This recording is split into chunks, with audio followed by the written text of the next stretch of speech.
Look, Glass City Pickers is already drilling you with questions. You see him in the chat? Yeah. Hi, Mark. Hi, everybody. Thank you guys for being in here. I appreciate it. Oh, Marie, eBay since 98 is pretty impressive. I started eBay in 99, so off and on. 98's pretty, the money order days. So I have with me JF down below, who is Resale Heroes, and Tommy, my good friend Buffalo Picker, who lets me spam his group every day now that I'm doing daily videos. So I definitely appreciate that. And Julian, my co-host. I am going to go ahead and put the guests up full screen so they can introduce themselves. They do both have channels, and Richard is with us tonight, so he will be dropping links to the guys' channels. Thank you, Richard, so much for your help. And they're also linked in the description below if you guys are not subscribed to them. So I'm going to make JF big first, and then we'll let Tommy introduce himself. And then if you guys have questions, go ahead and put them in the chat. Hey everybody, thanks for joining us today. My name is JF. I'm with Resale Heroes. So we have a small channel on YouTube and on Instagram, so it's the same name. And so we run an eBay. Right now we're eBay exclusive. We have a pretty big store. We're one of the biggest stores in Canada and worldwide as well. I forget what the number is, but so we've been running the store for about a year. And right now we're averaging about 5,000. During the slowdown, we're averaging about 5,000 to 6,000 a week in sales. Before the slowdown, it was about 7 or 8. So I'm really thinking that when September hits, the sales are going to be kind of crazy. But we're really blessed to be here. I just want to say thanks to Kat for having us. And I don't know if there's anything else I should be saying, but that's no, you're good. A little bit all about right, us. Tommy. All right, so sorry, JF. Look, it's me. I'm not Tommy. There you go, Tommy. Yeah, so I go by the handle of Buffalo Picker on YouTube. I also a part-time reseller, full-time fellow employee, and retired military. I'm happy that Kat invited me to the show tonight. I also sell on Walmart, eBay, Amazon. And I want to give a shout out to Flipping Goodies. He's in the chat, been helping me out with that process to get set up on Shopify. We've been putting in a lot of work with that. But yeah, I'm glad to be here tonight, and hopefully that, I can give out some useful information on this show to people. So shoot the questions. And once again, thanks, Kat, for having me. No problem. All right. Listen, Tim. He's probably keeping track. He wants to know if I get hours from Richard. Like Richard's logging in. Richard's always the first one here. He's probably keeping track. One day you'll get that bill. I will. I will get that bill. I try and help Richard all the time. I know I saw Glass City asking you, so I'm going to ask you, Tommy, do you know how many Barbies you've sold this year? Actually, the answer would be 0. I'm in the collecting phase. Yeah, I'm in the collecting phase. Oh. Right now. I normally don't sell Barbies until Q4, and Glass City know that. He's just picking at me. He's messing with you because you got him behind you. Yeah, he's just picking at me. But normally I just collect. I get into collecting mode up until July, and then I start prepping the ship to Walmart. I mean to Amazon. Sorry. That makes sense. Look, Paul wants to know who's spamming more, me or him. Probably, I don't know. Probably both of us. All right. Glass City wants to know, what's my favorite thing about reselling I like and not money? That's an easy one for me. It's like the treasure hunting aspect of it. Yep. Like I like hunting. I like finding stuff. When I buy lots, I will tell you guys, and I think I've said this before, I'm a gambler. So I'm bidding on those lots hoping that there's a home run in some of them when I don't know. So at least I have a better chance of making money bidding on lots than going gambling, so it's a little bit healthier. But yeah, it's definitely the hunt for me. That's my favorite thing. Right. Dawn wants to say thank you to Julian. You're welcome. Yeah, we're all, I think, on Instagram too. I know the guys. I answer right away. Like, we're all help you to. I can't talk tonight. We're all happy to help you guys if you have questions for sure. Right. Tim has a question for JF: $5,000 or $6,000 or items? Sorry, dollars. We sell about. Okay. We average about 30 items a day. The exact item is about 33, 32. But so $5,000 to $6,000, not items. That would be crazy. That would be insane. How many items are in your store? That is an excellent question.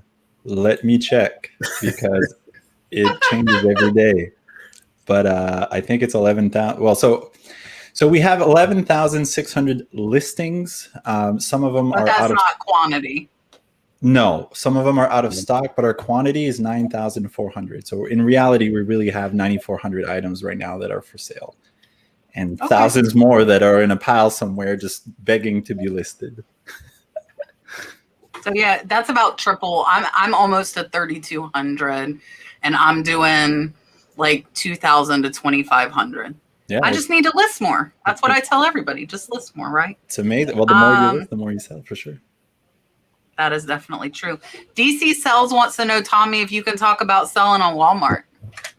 Yeah, I'm still green with Walmart. I have right now, I have 22 items on Walmart, and most are shoes. Trying to sell items that I can't sell on Amazon at the moment.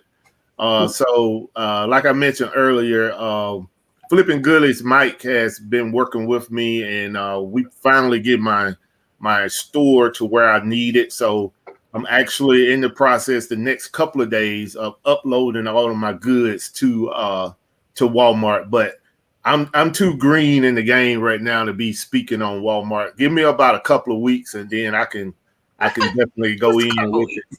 Yeah, give me a couple of weeks.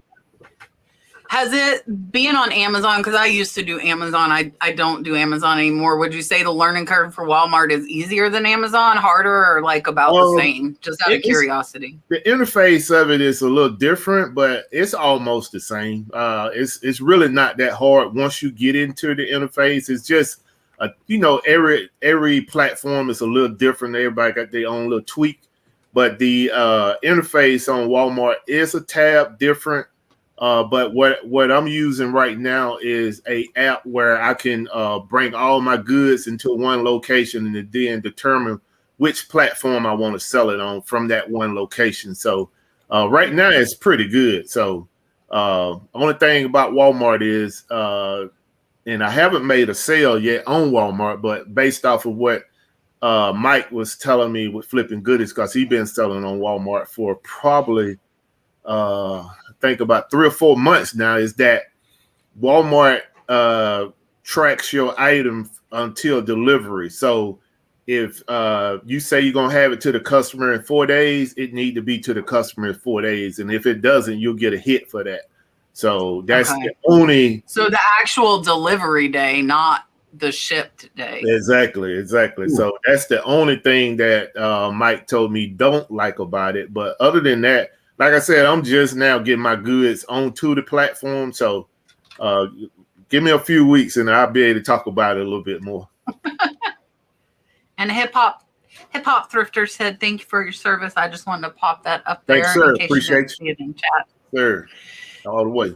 Renee sold a Squishmallow for $49 and a Big Mandela $107. I like the big sales. The big sales, especially if you're having slow time, the big sales definitely will get you up there for sure. The chat jumped on me, guys. So and I saw a super chat somewhere. I'm trying to get back to where I was. It was Leroy. Leroy gave me a super chat yesterday too during my video. Leroy, thank you. I'm going to give you a dolphin. Dee wants to know, Tommy, are you from New York? Oh, no. I've been at it several times. I'm from Georgia. All right, there is Leroy's super chat. Leroy wants to say, JF, he doesn't know you, and he wants to say hello to the other three of us who he considers family. I've known Leroy, Tommy, and Julian for a long time. JF, I'm happy to have you on. I try and bring on a good mix of people, both those that I know and know what they're doing and those that I don't, so we can get a different mix of people. Leroy, I'm going to give you your dolphin. Super chat. That's pretty cool right there. I got to find me something to add to my channel. That's nice right there, Kat. Got to get yourself a Emily Conway helped me make that. She made the sounds, and then I put like the little dolphin dancing in it. Oh, okay. So it was like a combined. Hello, Miss Kelly. Thank you for coming in. I appreciate you. I'm trying to make sure I'm not missing. It's like I see the questions, and then the chat goes all over the place. Question for Tommy. Who talks more, Chris or Kevin? It's a tie, man. They're a tie right now. He's talking about look, Tommy's in the hot seat tonight, it looks like. The Walmart thing. They want to know if you're selling new or used items on eBay or on Walmart. Sorry. There were two of them asking the same thing. Yeah, everything new on Walmart. No used items. And you can't sell their brand items. Sarah Stiles, thank you for being in the chat. I appreciate you. She wants to know if any of us are experiencing the summer slowdown and what we are doing to help it. So JF, we'll let you grab it first. The question of the season. Yeah, for sure. So up until April, so I actually just started full-time in April. And a couple weeks after I started, the summer slowdown hit us like a train. Bam. So for us, what that means is our sales were down about 50%, what they would normally be, 40, 50%. But we just kept on listing a lot. So the total value in our store is about 50% more, but our sales just kind of stayed the same. So instead of going up, it just kind of stayed the same. And but anyway, to answer your question, so for sure we're feeling it big time. A lot of sellers are. Some people aren't. But I mean, it just depends what you sell. But so we've been doing a lot of different things. So number one, we started tinkering with promoted listings, which to be honest, we had not touched at all. And what's interesting, and again, so we sell on eBay. So what's interesting about eBay promoted listings is they only charge you if it sells. Usually promoted ads or whatever, they'll charge you for every hit or every view or every visitor. But these guys, they're only going to charge you if it sells. So you basically put a percentage. So let's say 1 or 2 or 3% or whatever. And if someone buys your item through the promoted listing, they're going to charge you an extra fee on it. So we did promoted listings. We listed like crazy and we just kept sourcing. So, I mean, at the end of the day, if you're already doing everything right, you just need to keep doing what you're doing and you're going to come out at the end of the tunnel. It's just a season that comes and goes. But just keep doing all the right things. Make sure you list as much as you can. I mean, if you have a pile of stuff that's not listed, just work on that. I mean, there's really nothing else that you can do other than, I mean, number one thing you should be working on is listing. We tried to be more efficient with the way that we did things. So there's certain bundles that we used to pay $300 for, where we decided, you know what, we're only going to offer $250, and that means we're going to be leaving some, but everyone that we buy, we're going to be getting a better deal. So we've been, I mean, it's still fair negotiation, but we've been more firm in our negotiation. So our costs overall, we've been looking a lot at our costs.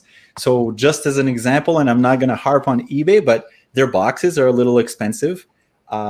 So we used to buy our boxes there, but now we're buying them for half that price at Staples or whatever the equivalent store would be in your area, right? But you can buy bundles of 25 boxes for probably half what you would get from eBay. And just all these little things, if you can save $20 here and $50 there, that all adds up at the end of the month. And yeah, that's basically, yeah. I hope that's a proper answer to your question. It's good. Yeah. So you want me to pick it up, Kat? Yeah. Okay.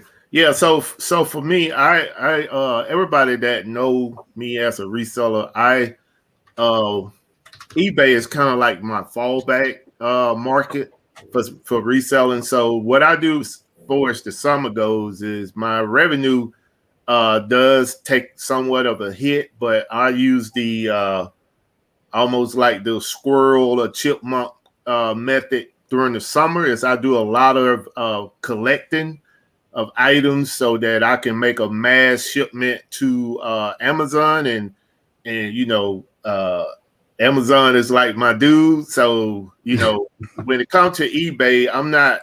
Let me take that back. When it comes to eBay, I just started back putting a lot of items in my store. My son and I listed over 150 items last week to put into eBay as well. So that pushed me a little bit over 400 items in eBay. But my mass move is to get as much merchandise as possible to ship towards Amazon and now Walmart. I have a couple of pallets that I got coming in that are new merchandise that I'm going to process to put a part of my inventory for Q4, because my goal, and I know we're not on the Q4 subject, but I'm just speaking for what I do in the summer, is my goal is to have more items for sale for this Q4 than every year prior. So that's where I'm at in the summer. And the answer to the question is, my revenue does suffer a little bit, but because of the amount of revenue that I bring in at the end of the year, each year kind of guide me through this time frame that we are in now, which is third quarter. Yeah. Mm-hmm. Yeah, we're coming up on Q4 for sure. I would say that I know I'm down 13% since last month, but last month was one of my biggest months ever, and I'm 27% where I was higher than last year. So I would say that really the only time that I suffer from the summer slowdown, which I kind of do, it's mostly because of me. I go fishing. I'll go out and play golf. I won't list. I see all your beach pictures. Yeah, I'm a little bit. It's warm out. You got to get out there and enjoy the beach a little bit. So I would say that I do. I know that the last 2 weeks have been pretty slow, but then again, I will blame that on myself. And we were down really bad last month in June. We're up 20% from where we were in June. So I'm coming back up. And like JF said, I just push through listing. I don't hold back. And I think that's interesting though, being Amazon, because Q4, your prices are going to be different. Your demand's going to be different. But and I'm squirreling stuff not on purpose, just because I can't list it all. And I'm just listing. And I already promote. I think everybody knows I promote my whole store. So I do that all the time. And then I do my sales. So I typically am like JF, where I push listing more and I stay the same, even though the amount I have listed is more to combat it. But I'm at $9,200 for the month. And I normally am at $10,000 to $12,000. So I'm still down by a little bit from where I normally am, but I'm getting a little bit closer. So I just tell everybody list.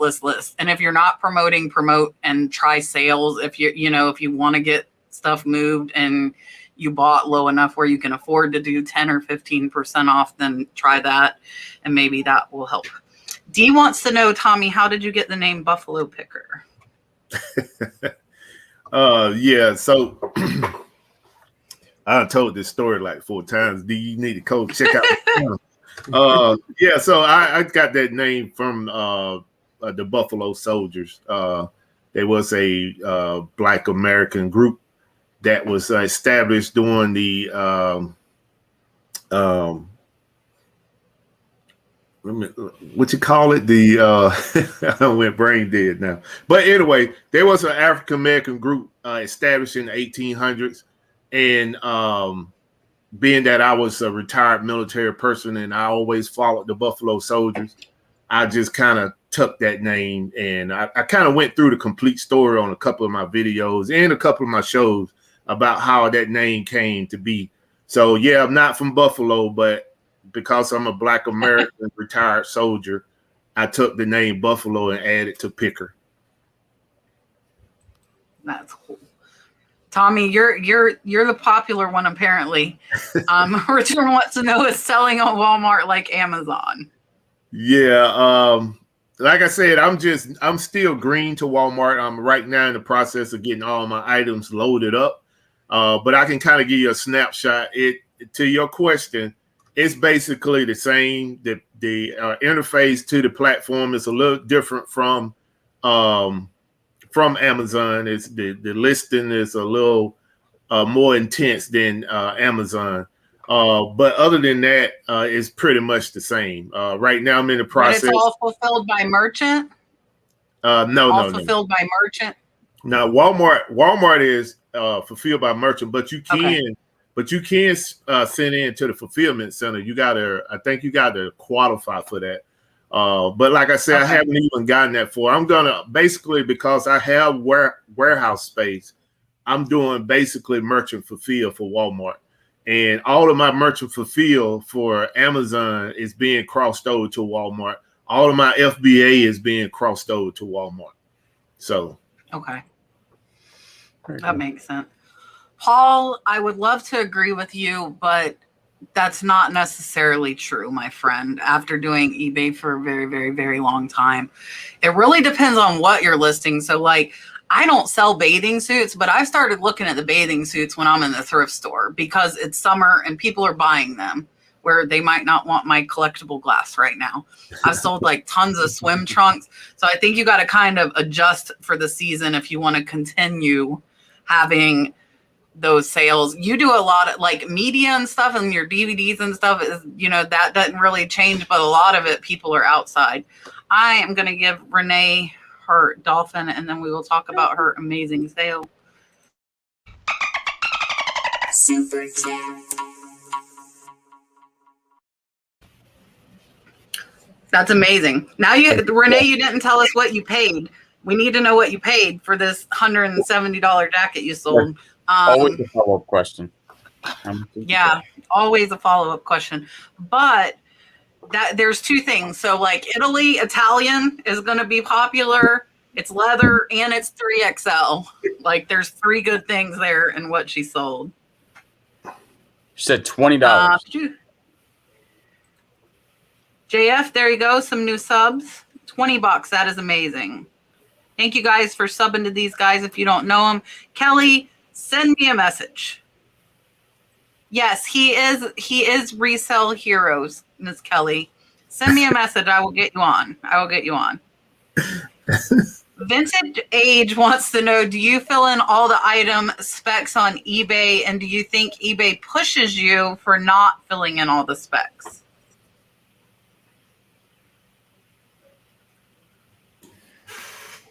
Do you want me to take that one? Mm-hmm. Yeah. So that is an awesome question, because here's why. Yesterday was a really big deadline that eBay gave to fill in all the item specifications.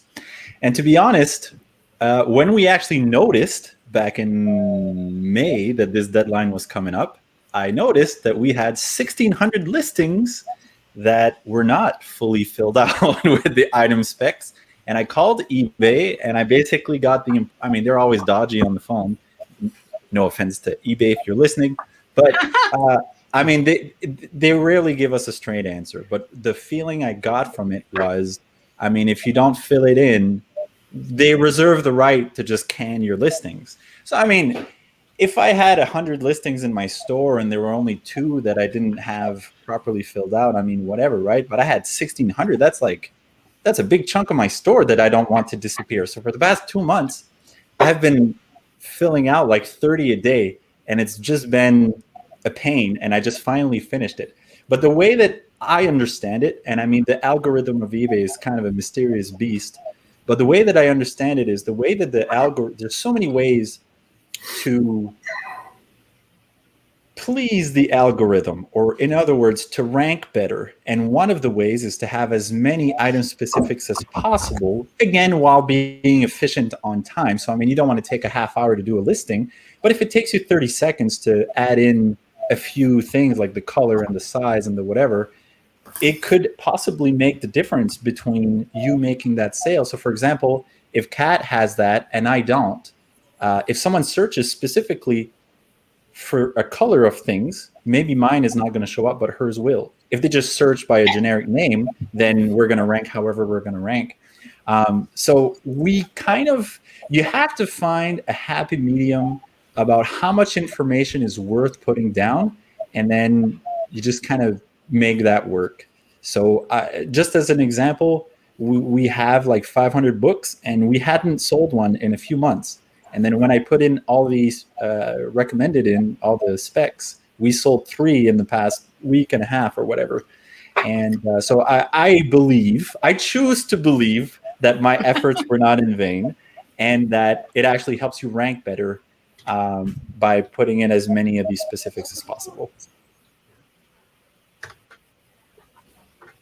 Yeah, so for me, I just I can't go that deep in it as Resale Heroes, but I just put in the required information, like whatever is coming with that particular item. Because on eBay, I normally sell new items on eBay just like I do with Amazon and Walmart, and I just take the UPC code or create my own custom SKU and whatever additional information that I can put in there. But I don't go all the way down with all the specs, color, new condition, the custom SKU, the UPC code, and that's basically about it.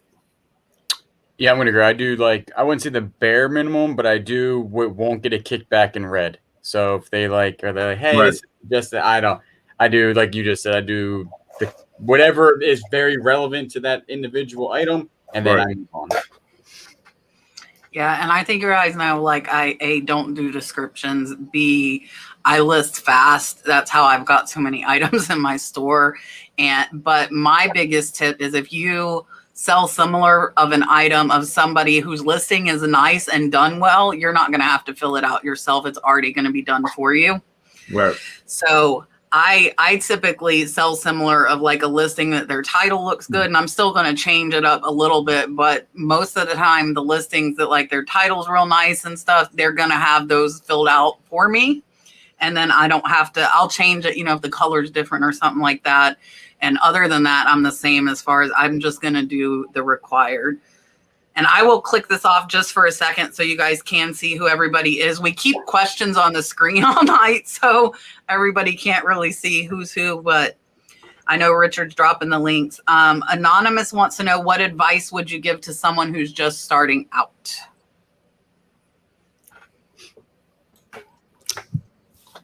So there's so much.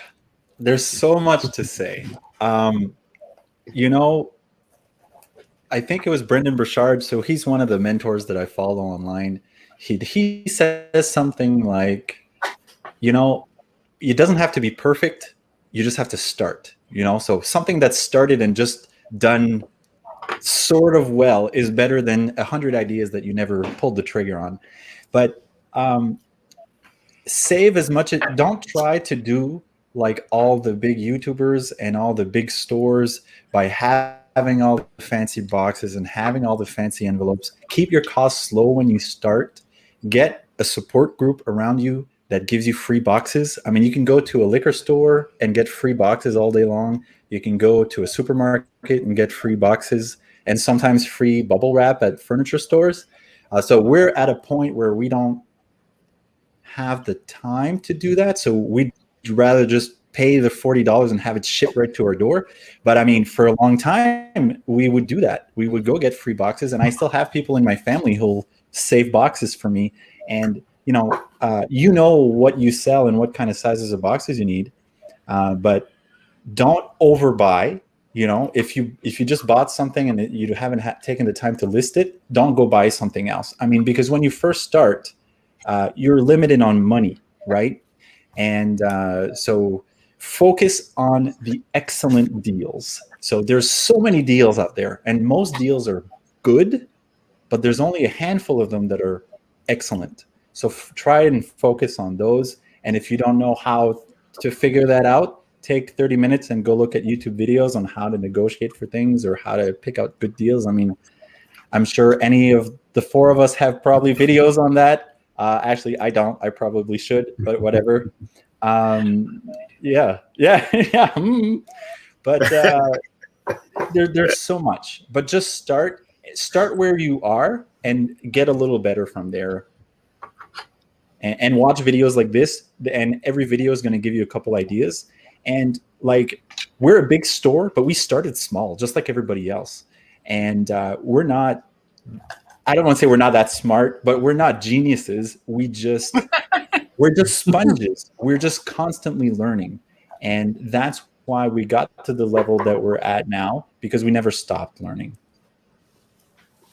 Yeah, you good? Yeah, I'm good.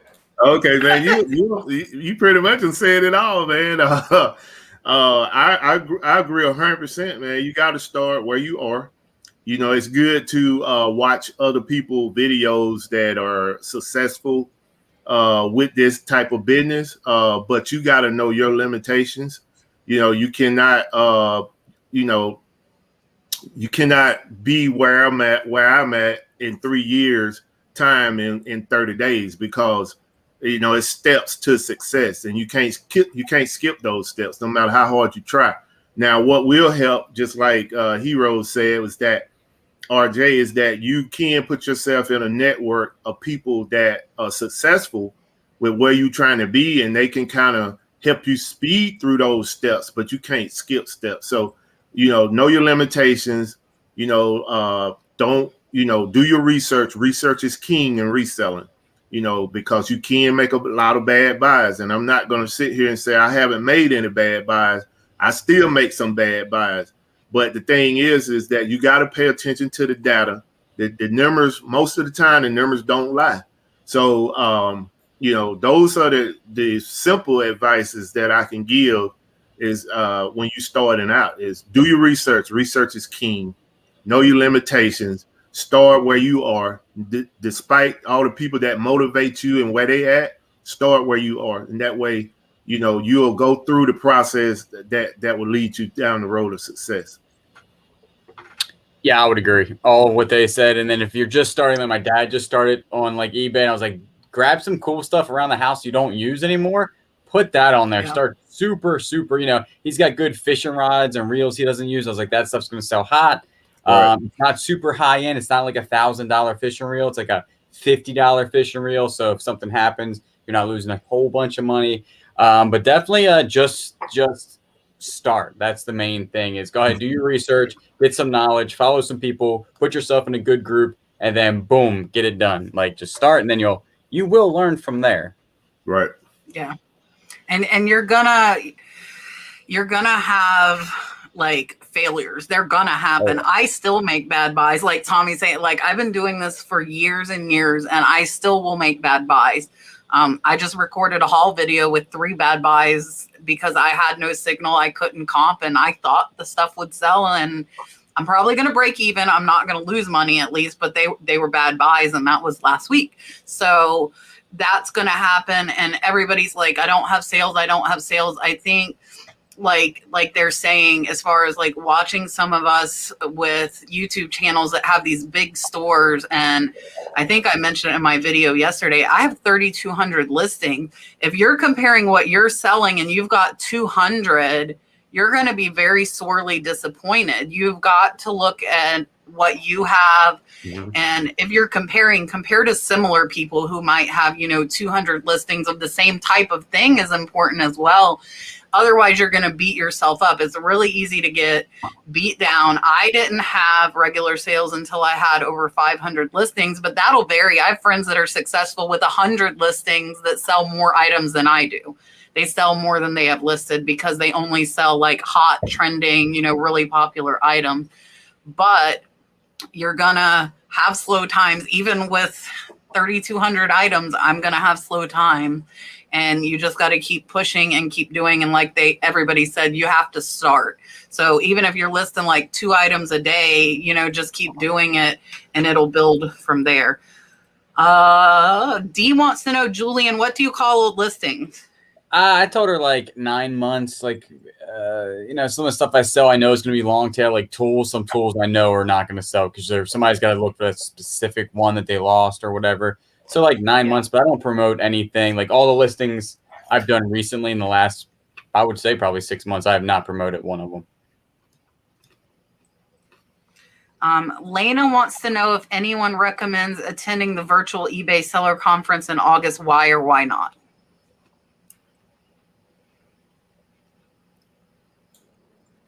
I actually don't know what that is, so I probably won't be attending. But I mean, if you think it'd be helpful for you, why not? I mean, any information that can get you a little bit further. I mean, it's not going to do the work for you, but it might teach you how to do it a little more efficiently. Yeah. Yeah, I would say if it's free, yeah, attend it. If you got to pay for it, you probably can find that same information on the internet. I won't agree with Buffalo Picker. If it's free knowledge is always good. The right knowledge. But if you got to pay for it, people are giving free knowledge all the time out there. That's right. You got to make sure you vet some of your knowledge that people are saying. And I haven't looked into it. I don't know. I know that it's happening, but I am so busy. I don't even have time to learn what it is. So I don't know if anybody in the chat might know a little more information. I think it's like the eBay Open, which is like a networking thing, which for me, I am on here networking all the time. So unless I, wanted to go socialize, I wouldn't do it. But I think it's like an online eBay Open type thing. Mick wants to know what part of Canada you are from, JF. So, unless you answered already, but yeah, I answered it already, but that's fine. So I'm from Eastern Canada, or the Maritimes. So it's a province called New Brunswick. The entire province has 750,000 people, which for most places in the States, that's like a small village. But yeah, so I'm from a small place. Nice people. Most of them. Aaron has a good point, guys. I'm trying to show it. Make sure you notice the difference between recommended and required. So required, they're going to pull your listing down if you don't do it. Recommended just might help you get found in the search a little better. So you pretty much need to do the required. And then if you have time, do the recommended. But Aaron has a good point there. And like Sarah's saying too, and I believe it's true, like your drop down stuff is searchable. So you're getting all this extra like words in when you're picking that stuff in the recommended, by putting it in that might not be in your titles. Look at Dagny in the chat. Dagny, guys, if you do not know, I did share to my community page.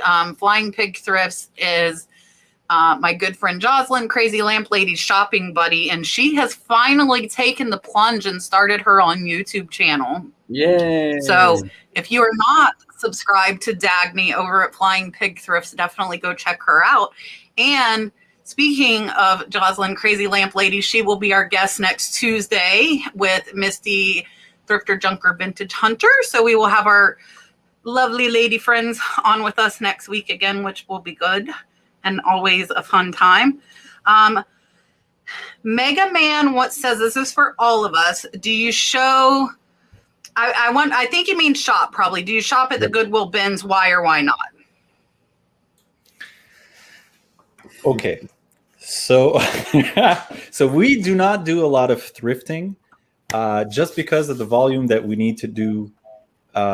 We prefer to pick and choose on Facebook Marketplace and Kijiji and whatever local classifieds. However, It's something that we are going to be looking into. But I mean, also locally here, there's not the big stores like maybe you guys would have in bigger cities. But clothing is abundant no matter where you go. So if I can if I can make a small confession right now. So we specialize in video games. So video games do not have the same profit margins as clothing. So I certainly don't regret that choice, but if like a store like Pat's, for example, so she said that she has 3,200 listings, but her profit margin is probably quite a bit higher than mine. And I mean, I don't want to put her on the spot, but so we average about 40 No, to 45%. I run about 50%. Okay, so I run right about 50%, but that's after paying employees, my phone. That's after all my expenses. I run about 50% profit margin. Right.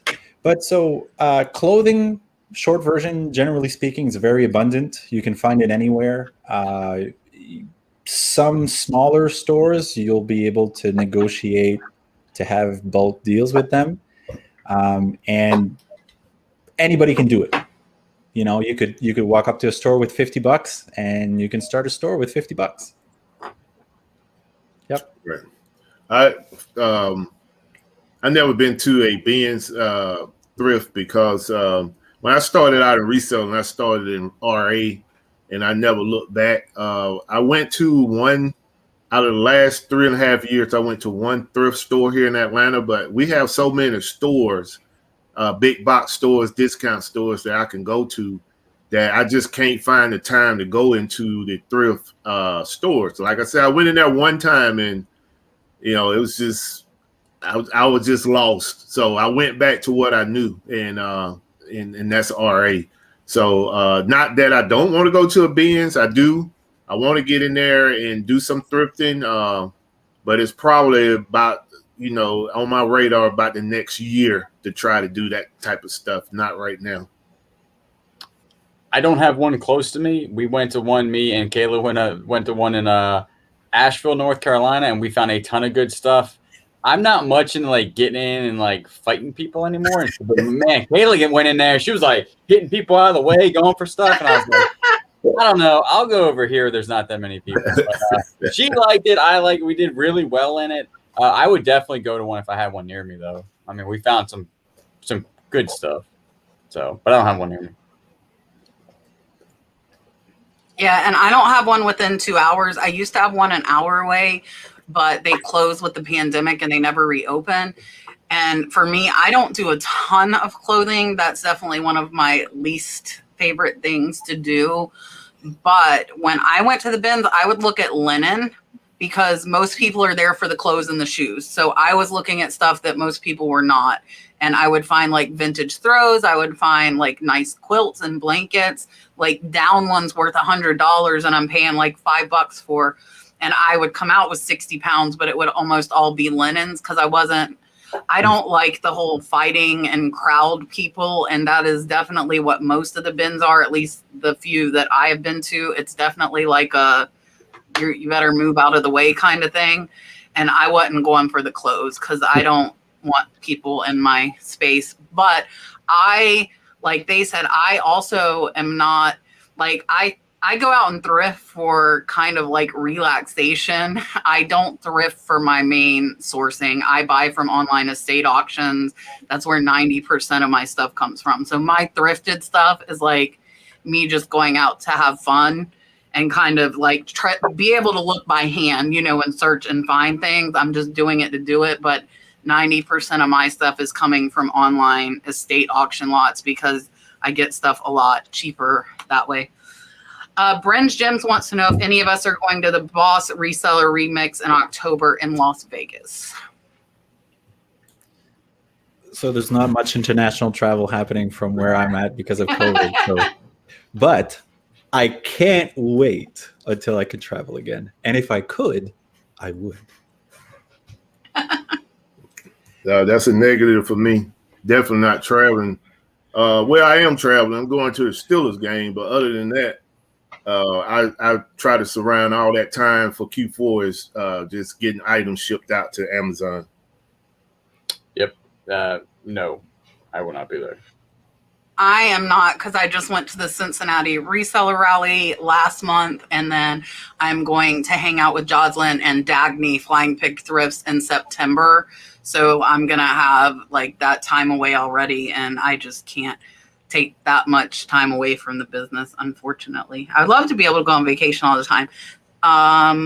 Joy, yes, I did weather the hurricane all right. It actually, I think, was a tropical storm when it hit, and we did get a direct hit. It did, the eye directly hit 20 miles from me on the coast, but it was, for native Floridians, it was nothing. It was like a afternoon storm. It was not bad.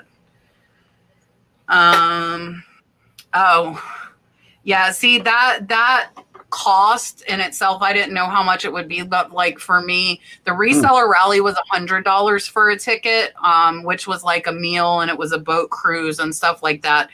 I personally would not want to pay $300 if it were me.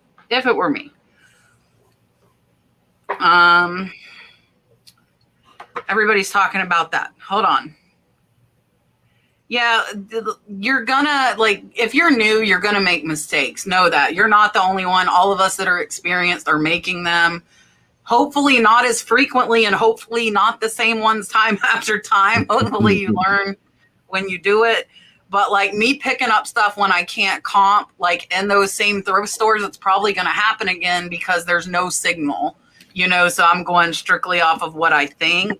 And the market changes if I haven't sold that kind of thing for a while. And at least I should break even on those few things. I'm not gonna, lose money. This is a really good point. It's key to choose the right mentor. And that's one of the reasons I like to bring different people on, because like you might not mesh with me. And I know my audience, as far as my pre-recorded videos, is 85% female. Guys don't want to follow me, and that's okay. And I mean, that is what it is, though. I think you tend to, a lot of times that's what you tend to, you can relate more with that person. So bringing on different people, you got to find somebody that you're comfortable and you feel like you can trust. And I know a lot of people say to vet people, make sure, like, you can go, like, my eBay store is public. You can go, you can see what I'm listing, what I'm selling. Make sure, you have the right person or somebody that you can reach out to that you can trust. And it doesn't have to be me. And I'm happy we get so many people hanging out with us in the live show. And I know a lot of people just come for that. And I'm okay with that, because not everybody's going to mesh with everybody's style. Julian talks 5 million miles a minute. I've gotten used to it now, but some people might not like that, and that's okay, because there's so many good channels that you can find. And if it's not us, it's not us, but I'm glad you're here hanging out with us tonight. Prairie Girl Treasure, $6.99 super chat. I'm going to give you Dolphin, then I will read it. Super chat. Yes. So like JF said, when you first start, you have the time to go and dumpster dive or go to the stores. I am at the point where I don't have enough time, so I would rather buy them. I will tell you, I keep every single box that comes through my house goes back into the shed to ship out. Like if I get Amazon shipments, I do a lot of Amazon Prime for like my household supplies. I do the monthly subscribe and save. All those boxes and packing materials get reused. I don't throw anything out. So do that too, and I don't have to go to Walmart to buy them. So I'm like our Walmart's little here though. I'll let everybody answer how they feel about this. She wants to know, can you mix old, new, vintage, and antique items in your store? I'm assuming that's what she means. Yes. I'm going to say yes. So at the end of the day, it's important to have a variety of what you sell, but there's still a certain limit to, so we sell a lot of video games, right? We don't have a lot of clothing in our store. We've got hats and whatever, but we don't have a lot of clothing. So if someone comes on our store looking for a game and they see 200 listings of socks and underwear and pants, they might not stick around. But, you know, if you're selling jeans, but some of your jeans are old and some of your jeans are new and vintage and whatever, antique jeans, it's okay I think it's healthy to have a variety of stuff in your store. It just has to complement the other stuff that you have. So for example, we sell games, but we also sell a lot of DVDs and Blu-rays, but they're kind of the same size, they're kind of the same thing, and et cetera, et cetera. So that's what I would say. Yeah, my answer to that is I do have a mixture of new, vintage, and antique.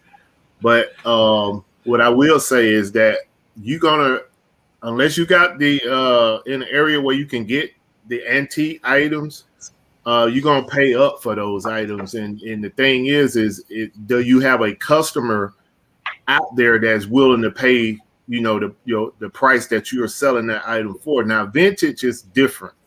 And I mean, because you got to think, when you're talking about an antique item, you're talking about an item like close to 100 years old. And when you're talking about a vintage item, you're talking about within that 20-year mark. So those things still, you can go out and find those like thrift stores or estate sales or places like that.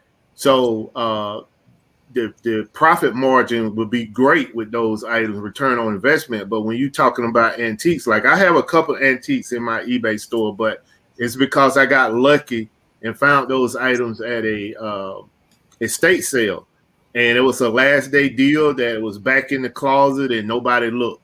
And the lady was like, you know, she gave it to me for 50% off, which she was like, when I showed it to her, she was like, where did you find that? And I was like, it was back in the closet. And she was like, she started kind of tap dancing. I was like, it's 50% off, right? And she was like, yeah, we'll do 50% off. But right now, the lowest price I paid $60 for the item. And the lowest price on that item on eBay right now is about $750. So that was the luck of the draw. But, you know, when you're talking about, you know, mixing those items, it is great. But my thing to that is are you in a position to find those antiques and be able to pay up for them in order to make a profit? Yeah, I'm going to say absolutely you can. And then I'm going to go up with Buffalo Picker just said, is that when you get into antiques, like a lot of knowledge has to be there, I think. Like I went to this yard sale and I know what I was looking at was worth money, but they were asking money for it. So I was like, yeah. I'm not going to make that. I mean, it was just, they were asking, I'm sure that you could have made money on it if I knew what I was looking at, but I didn't know what I was looking at. So, but I think, yeah, you can have a whole bunch of things in your store, dude. You know, that if that's the type of store that you have and you're just doing all that, but the knowledge really comes in on those older items that I don't have. Yeah. So. Yeah, and if you guys know me, I do all of the above. I do everything, and anything pretty much. I sell everything. And I've just started buying a few more antiques, and you're going to pay up. Like my chairs I paid $600 for 3 chairs, but they should sell for over $1,100 a piece. However, how long is it going to take for that person who wants that $1,100 to $1,400 chair to come along? And do you have the money to sit on a $600 investment for maybe 2 years? You know, it's just sitting there. I am at that point, and that's one of my goals, is to get my, you know, average sales price up. And I think when you get into the higher dollar, your profit margin is going to significantly go down. I'm not going to get them at my 10% buy cost that I like. You know, it's more like 40, 50%, but you're talking a $500 profit versus a $40 profit. And you do need to know, obviously, what you're looking at. I have brand new stuff. I source whatever I find. I'm in the middle of nowhere, and sometimes I find new, sometimes I find old stuff, and I find a lot of vintage, not so much antique, because like Tommy said, that's over, you know, 100 years.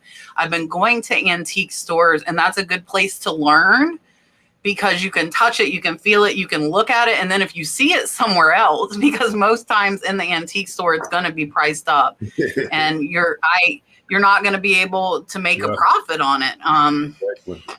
But it's a good place to learn if you go in there and look at like the brands and stuff.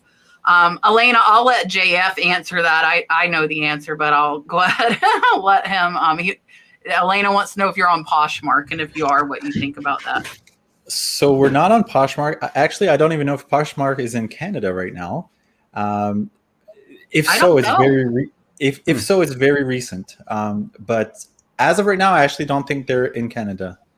I might be wrong, so I'm not an expert on Poshmark. But I will say though that we did actually buy another eBay store that did only clothing, and that's kind of our next line that we're going to be developing, because there's only so many games to go around in a small town. I mean, we still have a lot of growth that we can do without hitting that ceiling, but we're kind of planning ahead, and we're just kind of going to be building.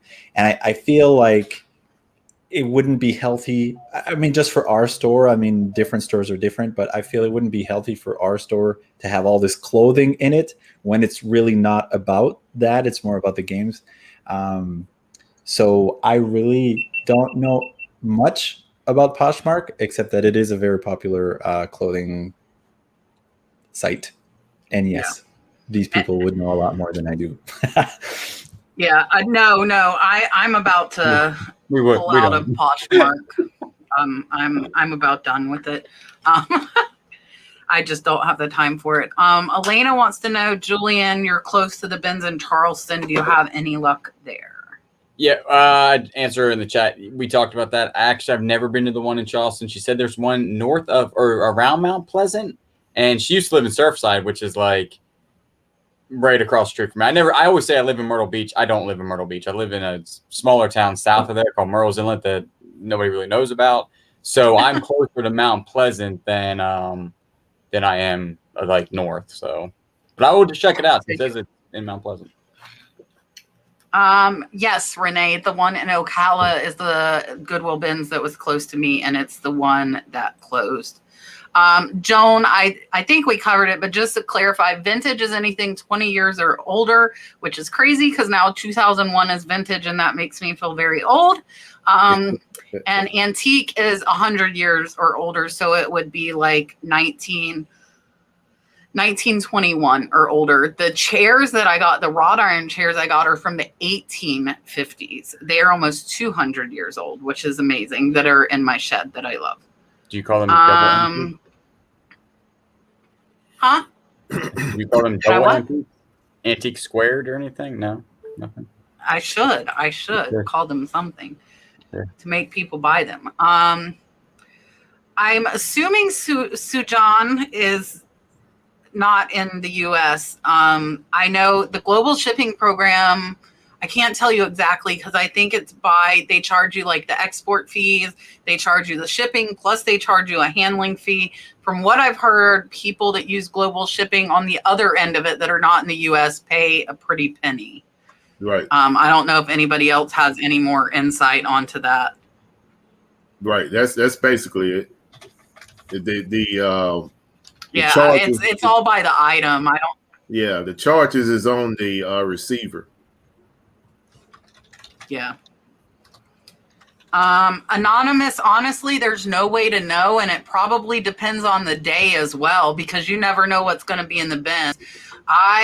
When I had to drive down to Orlando to pick up a pallet, and I went to the bins because I was there already. What I would suggest, if you want to check the bins out, is I would find some thrift stores in that area and have like them lined up so you could go to several different places without, having a dud, like if there is nothing at those bins. Richard would like to know, for everyone, what got you into reselling? Good question. That is an awesome question.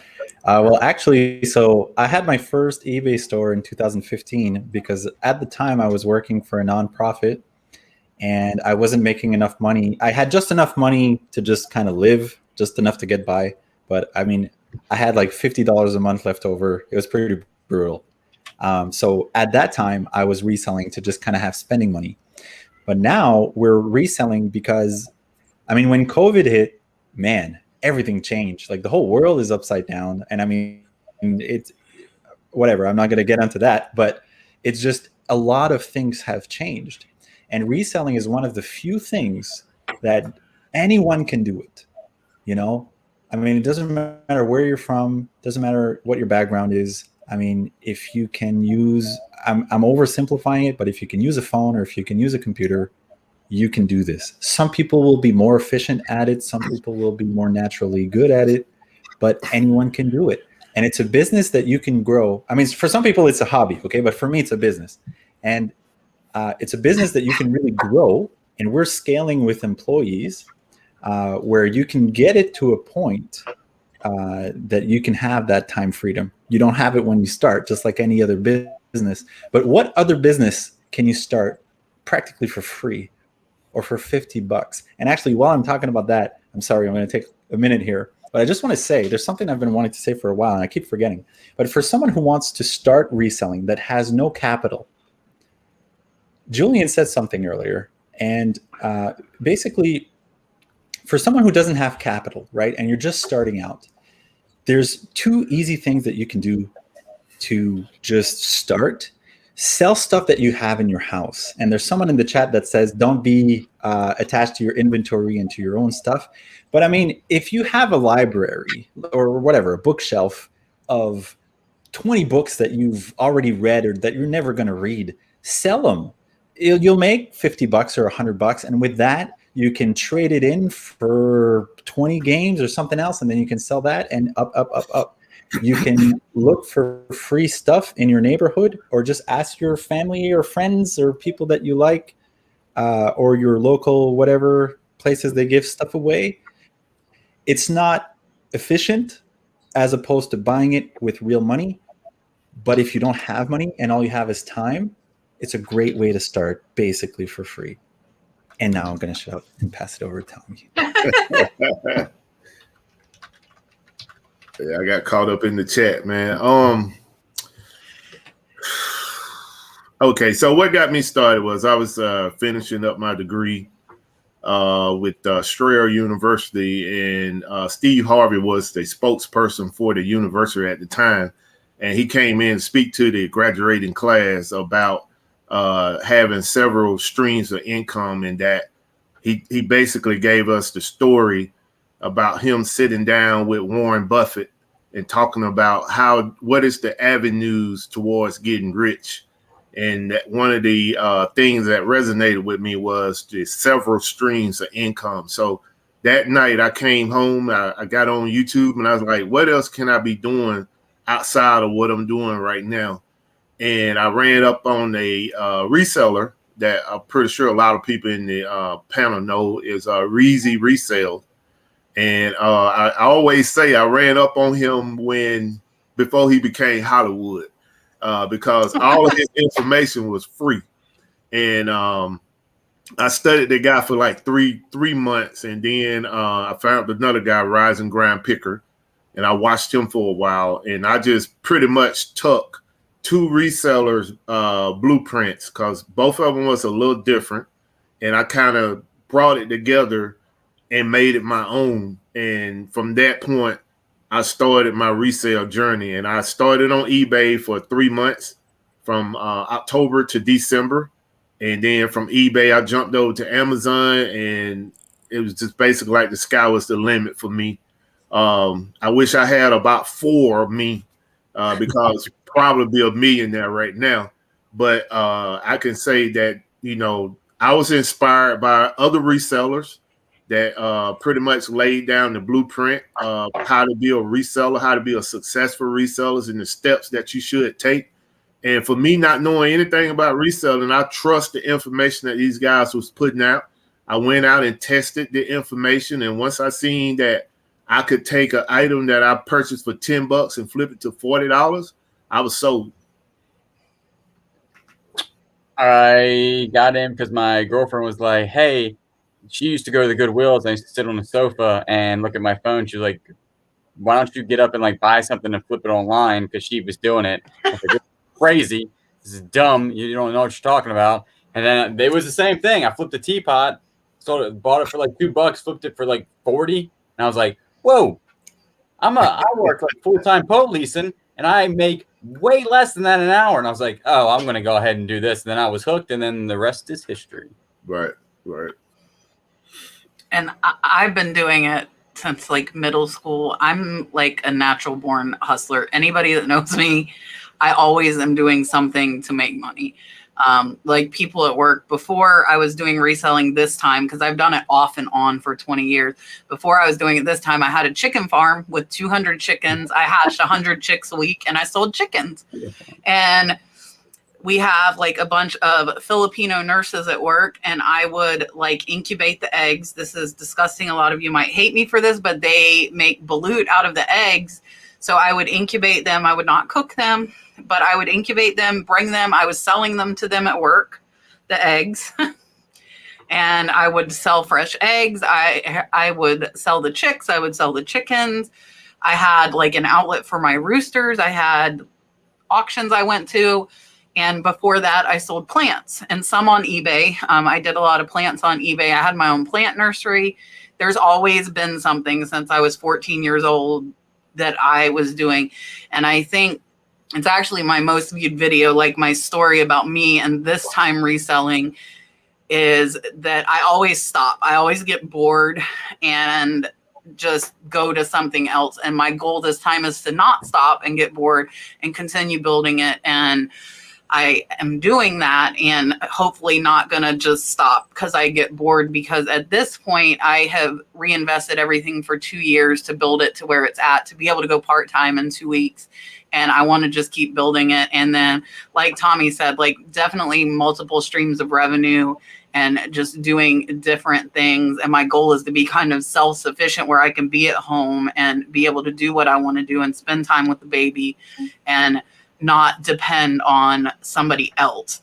And having the multiple streams of revenue, like, and I think that's where for me, and the other platforms for me are really negligible. And when I say that, I mean like 5 to 10% of my sales. They're very low, but I have them and I could focus on them if heaven forbid something happened to my eBay store. You know, I think, and I know how to do Amazon if I needed to go back to Amazon, but I can't find that many new items where I'm located. So for me, it's just easier to do eBay because I can find more used and vintage stuff.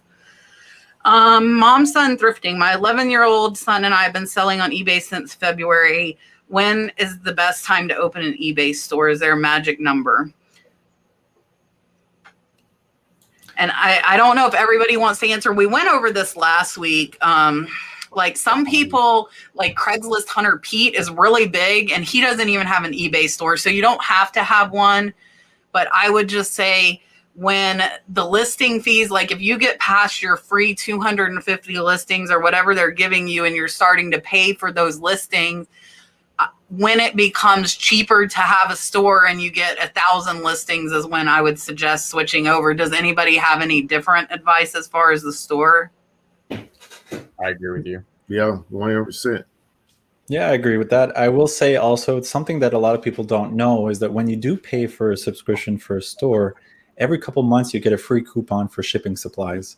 So it's like, would you say $50 worth of shipping stuff every 3 months or so? So, I mean, it kind of helps offset the cost a little bit.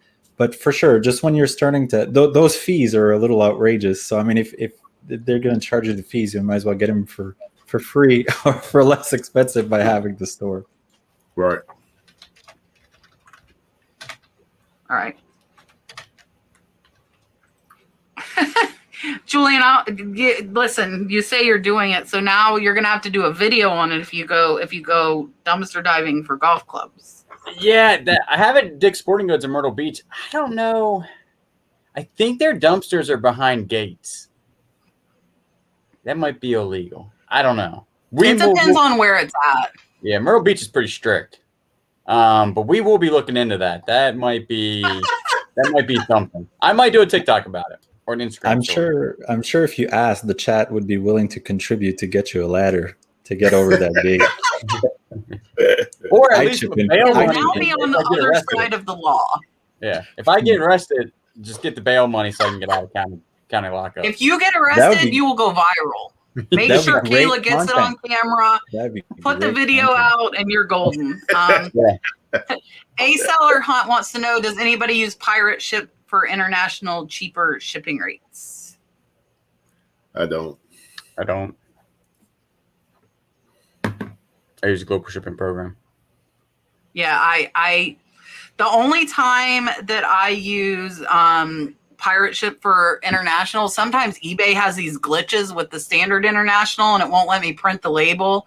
And whenever that happens, I always go to pirate ship. But I will tell you, in those cases, pirate ship has charged me more than eBay would have by like $3. So it wasn't cheaper than eBay was. Anonymous wants to know, what is one item that you know will sell when you see it? Yeah, Guitar Hero wireless dongles. If you see that, I mean, so it's just, I don't have any because we're always sold out, but it's just like a little square, and you can get them for $2 at yard sales or at like pawn shops that aren't like fancy or modern, and they'll sell for $50. And they're small enough that they're really cheap to ship. So I could probably list off a couple items like that, but that's the first one that came to mind. On the RA side would be discounted Legos, 100%. I would say one that's overlooked in my area are going to be old pen made in the United States fishing reels. They will sell within a day or two at a pretty decent amount of money. And The I gold don't know. pen pictures. I'm like, I don't know. I pay like that's my issue, is I don't do a lot of like really fast selling stuff. That's my problem. I've realized lately. I'm like, oh yeah. So I don't know. That's bad. I sell like my really nice Murano like vases really fast. I guess I could say that, but most of the time they're really hard to find where you can buy them and make a profit on them. Kim wants to know, stuff starting out, do you have to tag the items with a cost of good for taxes or set a dollar cost of goods and run for it? Anyone? Well, Thanks, Richard. I can, so wherever you're at, I mean, taxes run differently, right? But so here in Canada, Canadian businesses or hobby sellers do not need to charge tax if they don't, unless they sell over $30,000 a year, which isn't that much. But if you do sell $30,000, if you end up selling $30,000 a year, you owe for everything else. So it's kind of like we started charging it. I mean, we're way beyond the 30,000, and it's important to keep really good track of your stuff. I mean, you don't have to be too crazy about it, but it's important for you to have, to some degree. I don't know, the others here might disagree, but I mean, if the tax people come knocking on my door, I want to make sure I have my numbers straight. But so we have our numbers straight, so they never will knock at our door. And right. But yeah, and some places have centers for small business help. We even have one over here. So if we have one, you should have one in your area. So you can ask questions like this, and sometimes you can just call up an accountant and say, what would you say I should do here? And sometimes they'll just give you like one question for free or two questions for free. So right. So let me speak on the United States behalf when it comes to taxes. The IRS is going to determine whether or not you running a side hustle or a business. So if you want to start a business and you want to start out of your house, finding items to sell, and you don't reach that threshold of eBay turning in a 1099. I think they just changed the rules on that as well. It's $600 now, I believe.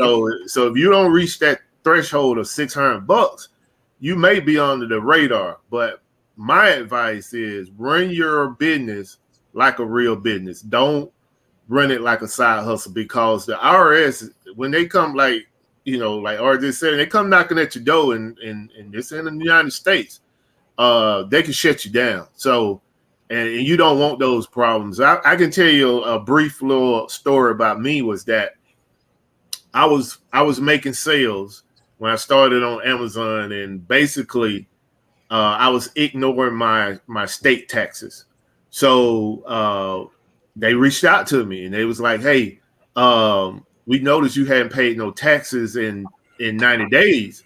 And I was like, tried to play the I didn't know no better, and that didn't fly because basically they told me that if I didn't get those taxes paid, then I was going to start to get fined. So you have to understand that what's more important to you as a reseller, to be fined by internal revenue or pay your taxes. So if you're going to start this resale, my advice to you is start keeping up with your taxes. If you're going to get a resale certificate, that's going to be automatic by the state. I know the state of Georgia. I'm not sure about Florida, but state of Georgia, you get a sales certificate. The Georgia Internal Revenue have a magnified glass on you. So basically, I make sure that I'm straight with my taxes. Yeah, I would talk to a CPA. And I will say, I hate tax stuff. Yeah. Like, I hate it. And I know Julian uses QuickBooks, and as soon as I was making like $2,000 a month, I hired an accountant.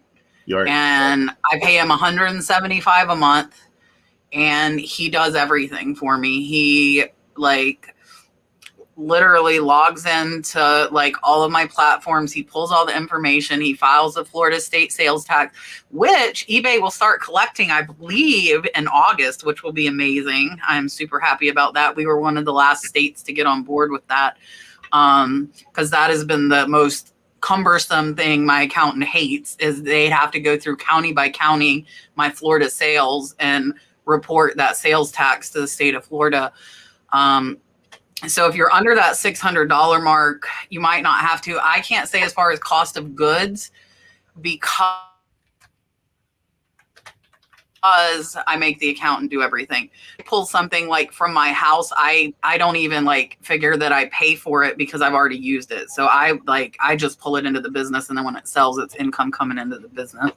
But I would definitely keep track. And a lot of people think even if you don't get a 1099 legally, you should report everything that you make. And a lot of people don't like that answer, but that's the law, and it sucks. And that's why I pay somebody $175 a month, because I don't deal with it at all. I don't want to. And if I had to pay him more, I'd pay him more, because I don't want to deal with it at all. But don't neglect it. And like Tommy was saying, them telling him he would get fined. I had a good friend, and she watches my videos sometimes. I don't think she watches the live. We've been really good friends since middle school, and she does reselling as her main income as a stay-at-home mom.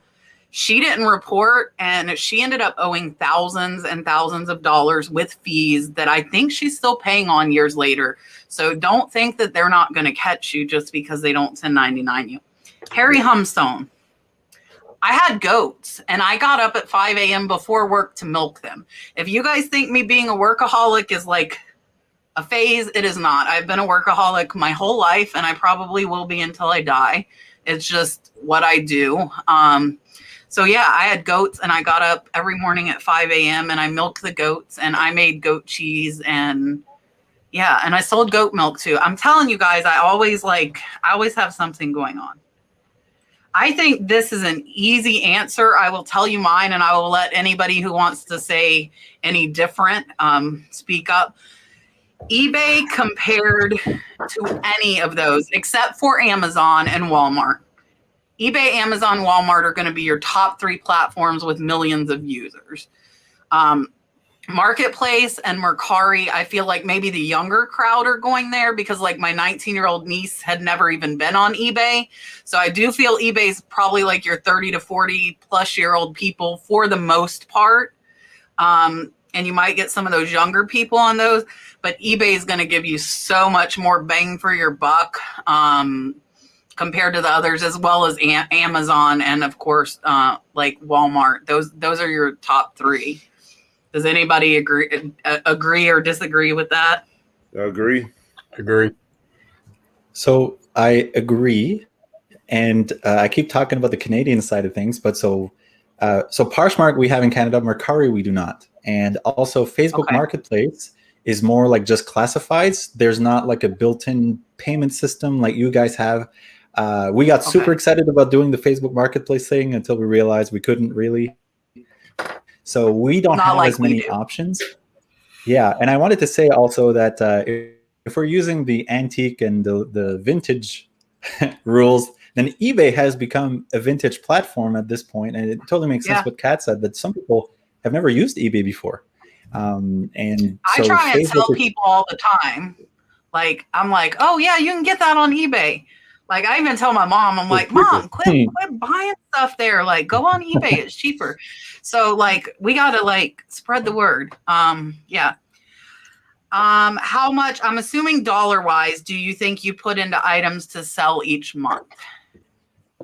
Like as our cost, or how much dollar value that I would assume cost. I would assume they mean cost. Oh, that is a good question. So a lot. So we list $30,000 to $40,000 worth of stuff every month, that dollar value for sale. But what our cost of goods, so my partner Jeremy, he does the numbers more than I would, but it's several thousand. So I mean, this month we kind of overspent. Actually, we bought some really big stuff this week, but a couple thousand every week for us. But we have a really big store. We didn't start there. We started with a very small amount, and you just kind of, yeah. So it's several thousand a week for us. Yeah. So I mine varies. For the month, I can go anywhere from 5 to maybe 12 per month on items purchased. 1,000? 1,000, exactly. Yeah, because I buy pallets. I buy like I chase items. Like if I know something is on sale, because like in my area, I have over 60 Walmarts. So if something is on sale, I can hit at least 20 of those Walmarts, buy out, the shelves or whatever. And discount stores are the same. Ross, we probably have about 25. So, and that's what I do. I make my purchases for my pallets, and I wait for those things to come in. And in the meantime, I'm outsourcing. Wherever I can find good products, and if I run across a deal, then I'm going to chase it. Just try to buy as many as I can afford. So that value of what I'm spending, it can fluctuate. Like I said, from 5 to 12 with collectively on all the items that I'm purchasing. I'm going to say, yeah, it really depends on the month, but usually, because I was just looking at it, I do about $2,000, I would say. Sometimes it could be higher, depends what, if I get a big lot of things, I'd probably spend up to 5,000, but I would say I'm really consistent at 2,000. Right. And I would probably say the same. Like typically I'm right at probably about 2,000, but like if you saw my video, I just spent 3,600 on one auction. So if the opportunity presents itself for good inventory, I could spend up to 5,000 or 6,000 in a month.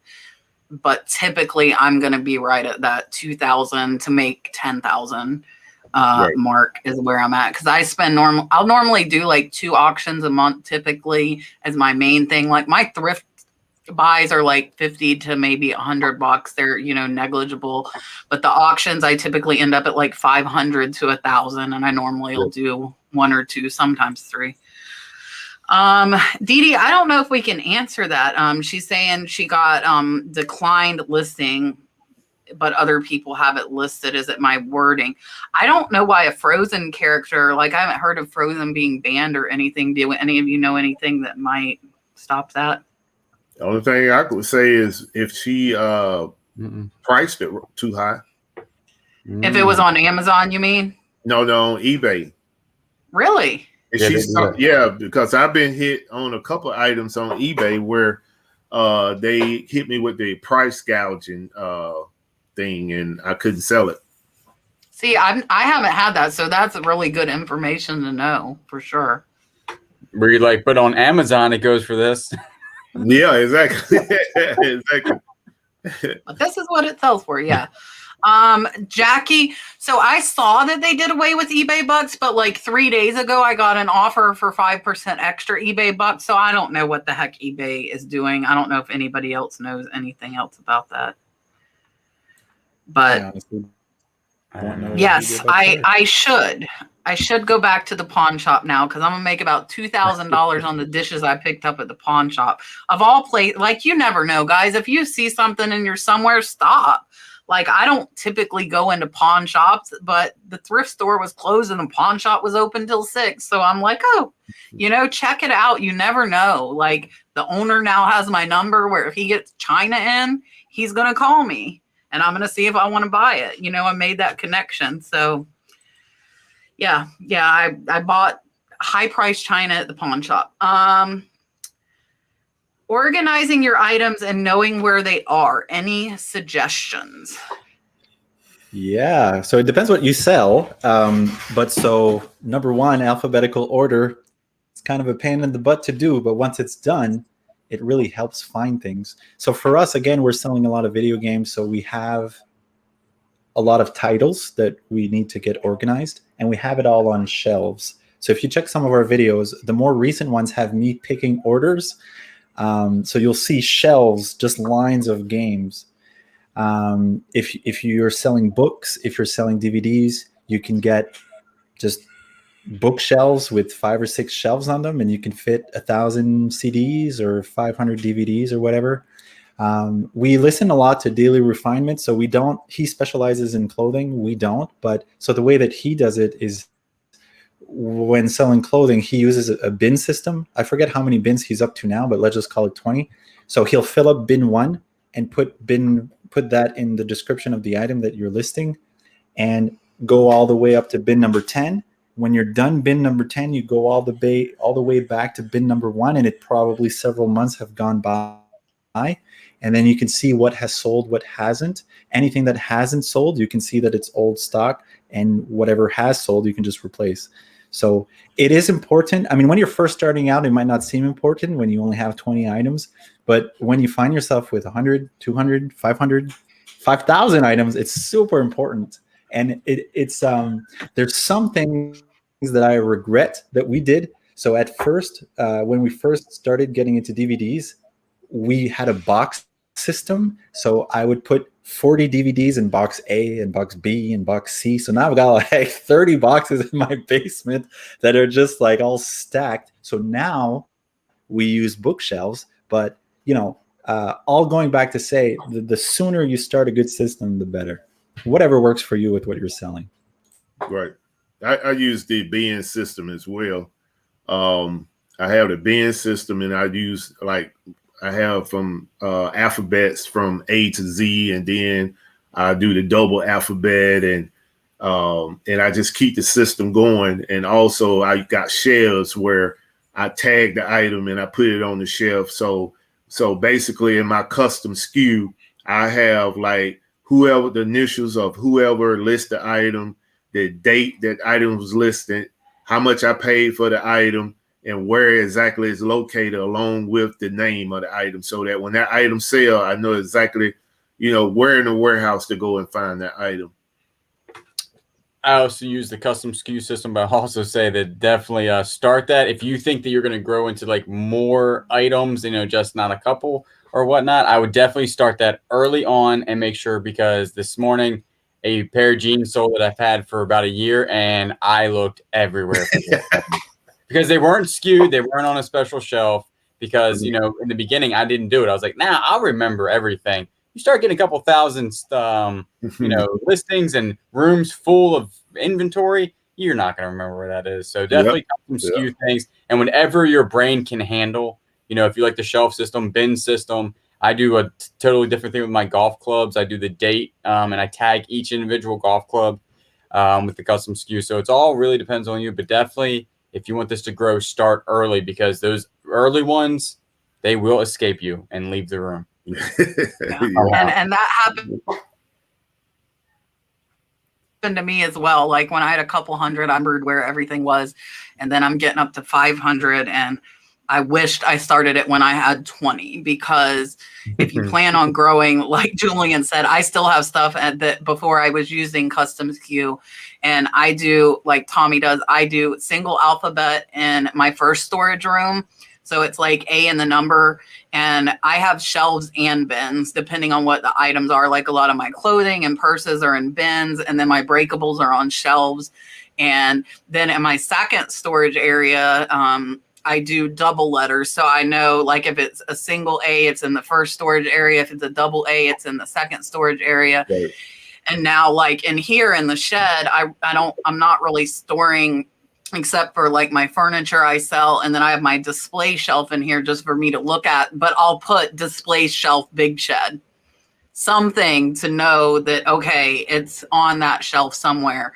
And like my desk, I'll put where it's at. Like I've shown in some of my videos, like my first storage area is an old canning kitchen because I have an old farmhouse, and we put stuff in the oven. So it'll say canning kitchen in the oven. And as long as you can find it. And I want to say, because I've had several people message me over the last few weeks that are like, why am I not getting sales? Why am I not getting sales? And after we talk a little while, I find out they're below average because they canceled sales because they couldn't find the item. Guys, there's nothing worse than getting below standard on eBay. A, they're going to charge you more fees. B, they're going to bump all your listings down and you're not going to get sales. So you need to know where your stuff is, or you're going to get yourself into trouble. So let me say a little bit about that, Kat, because I experienced that. Once I moved over to Amazon, I kind of neglected my eBay store for a while, and I had canceled maybe 6 sales before they actually caught up with me. And eBay, basically after that 6th sale that I canceled because I couldn't find the item, they suspended my account. They took everything out of my store except for 100 items. They allowed me to sell 100 items, and then I could only go over a certain amount of profit and threshold. The threshold profit was a certain amount, which I can't remember. And I was on that suspension for 90 days. So I had to show them that I wanted to sell. And I mean, it was crazy because I was on the phone just crying like, hey, you know what y'all doing, man? Yeah. It was like, that's what happened to the person I talked to. They said eBay pulled all their other listings. And I've never had that happen. I've been like in danger of losing my top rated, but I haven't been in danger of being below standard. Right. But if you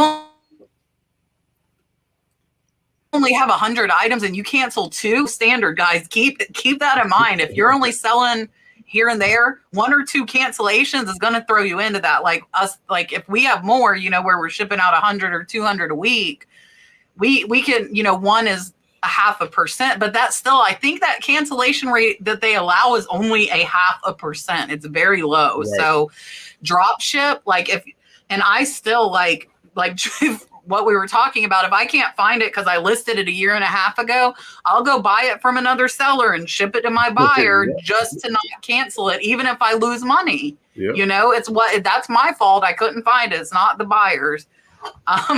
Lena wants to know, do any of you read your buyer feedback every month to see how you're doing in general, or do you just carry on and get not too invested?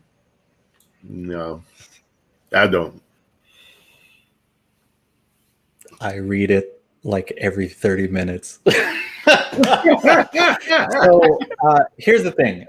It's really important to be, I'm exaggerating somewhat, but it's really important to be on top of your negative feedback, especially. I mean, the positive feedback is just nice to see. So, but on eBay, I can't speak for the other platforms, but on eBay, I mean, people...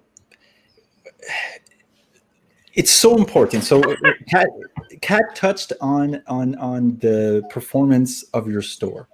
So there's a lot of different things that eBay is going to look at to determine whether your store is a good store or not. Are you canceling a bunch of orders? Do they have to step in a lot of your transactions? Do you have a lot of returns? Do you have a lot of refunds? Do you have a lot of, basically they want to know, is this store causing us problems? Yes or no? Is it worth our time to send them our hard-earned visitors to give them sales? And if the answer is yes, then you're like standard. And if you're costing them a lot less than your neighbor, they're going to send you more, and then you'll be top rated. But so for the feedback, I mean, don't waste your time. Don't do like me and check it every half hour. But it's important to be on top of your negative feedback, because if you just so we made the mistake of, at first, we just let the negative feedback, we didn't touch it. Our first like 6 negative feedbacks, we just didn't touch them. And I think you have like 90 days or 60 days that you can get it removed if you do the right steps. It's 30. I think it's less. They can leave a negative feedback within 60. I think it's 90, but either way, there's a delay, and it sticks to you for a year if you don't do anything about it. And negative feedback is basically, picture you have a old-fashioned store and someone left terrible graffiti on your window. So every client that walks in is going to see the crap that you have on your store window instead of your advertisements. So you can probably get half of your negative feedback removed. But one interesting way that you may not have thought of that we use that we use feedback is you can look at a store, and just by looking at their feedback, you can get an idea of how much stuff they sell, because most people don't leave feedback, unfortunately. But so if someone has, 30 feedback in the past month, probably they sold 100 items. If they have, so on and so forth, right? So it's kind of an interesting indicator on what has sold. But don't waste time over it. But negative feedback absolutely needs to be addressed when you can. I know every feedback that goes on my eBay store, good, bad. I just got one that's neutral. And it says, so good. And I was like, bro, how is that neutral? I'm not going to fight the neutral. I'm not going to fight it. But it still burns me up a little bit. If it was so good, I mean, it should be a positive at least. But no, negative, I'm always going to fight something with it. Yeah, when you sign into eBay, your seller overview, it tells you like how many feedback that day. So if I see negative, I'm definitely going to look. Other than that, I might like maybe once or twice a week, I'll read through it. And it's mainly, honestly, for those bigger sales, like those $200-$300 items. Those are the ones I want to see positive feedback and be like, okay, they got this $300 item. They're happy with it. So I like cruise through the feedback and look at the buy price. I'm like, okay, like this is like my higher dollar and they're happy. Other than that, if it's not negative, I don't pay attention to it. And my chat skipped, so I probably missed about 10 minutes of questions. Just FYI, if I skipped your question. Kat says, I live in Oregon. We have no sales tax. Are we supposed to be charging buyers from other states sales tax, or is that something that eBay does? I think unless you have a business in that state, and I am not an accountant, please keep that in mind.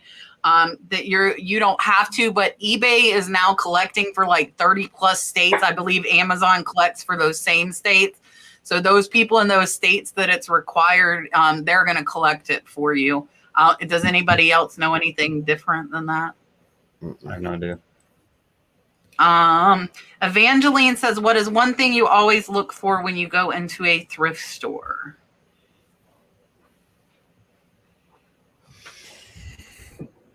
Phone cases for $2. That might sound really random, but often they have like brand new ones that's just open box, and you can sell it for 30, 40, $50. Of course, we take all the video games that they have.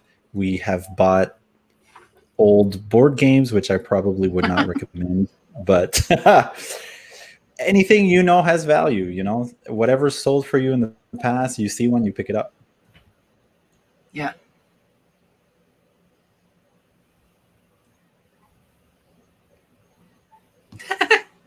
I'm already done talking. Whoever wants to go. No, I don't. Tommy's in his own world. Yeah, I don't. I'm sorry about that, but I don't go to thrifts. Like I said, I've only been to one since I've been reselling. I'm going straight to the golf club. Because you're doing. Yeah. And I typically go for the breakables just to look for what I know are like rare breakables. So for me, I'm going to look for the higher dollar, like collectible stuff. Leroy does not want a dolphin, so I will not give him a dolphin. Thank you for supporting us again, Leroy. Much appreciated. I know Mark. Oh, I'm getting ready to get up to it. Everything TP is my good friend Dave Tesla Picker, and that is his second channel. Dave, I'm glad you're off vacation and back in chats. I mean, I'm sure you're not glad you're off vacation. Dave's always on vacation. I saw the boys are back at basketball now, though. So now it won't be vacation. It'll be basketball. Let me give Mark a super chat. A super chat, Dolphin. Here. Super chat. Thank you, Mark and Zoen. Much appreciated. Mike at Flippin' Goodies wants to know what we do: calculated, flat, or free shipping. This is a loaded question. All the questions. You guys have all the good questions. So we've done all those things, but most of our store is free shipping. But you have to understand, when you do free shipping, you need to build in margin to your. It's not really free shipping. It's the illusion of free shipping. So in your price, shipping is what it really means. Is shipping is included. Nothing's free. So it just means shipping is included in your price. But if you do free shipping, you better know what your shipping cost is going to be before you list the item, because we've been slammed. And I mean, most of our stuff we're very familiar with, but we've already been slammed with a cost that was 3 times what we expected. And it's like, But, and at the same time, I saw someone in the chat that says Canadians get charged way too much for shipping. I totally agree with you. But so here's the thing. So we get taxed on different things, and the post office charges what they want. So even on calculated fees that are taken directly from Canada Post, sometimes we're going to get charged more. So we've done calculated shipping before, but out of 11,000 listings, I think we have maybe 10, and it's just because it's these big boxes of Harlequin romance books. So if anyone's want Harlequin romance, check out our store.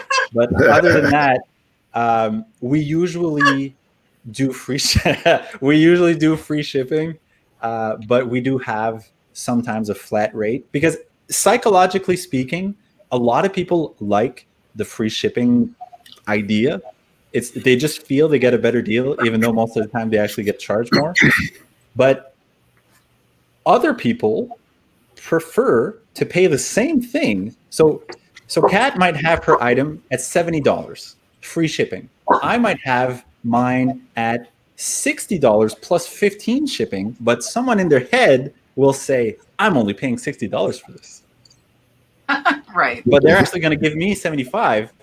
And I mean, some people won't do that, but there's many different types of people that you're catering to. So you can play with that and see what works for you.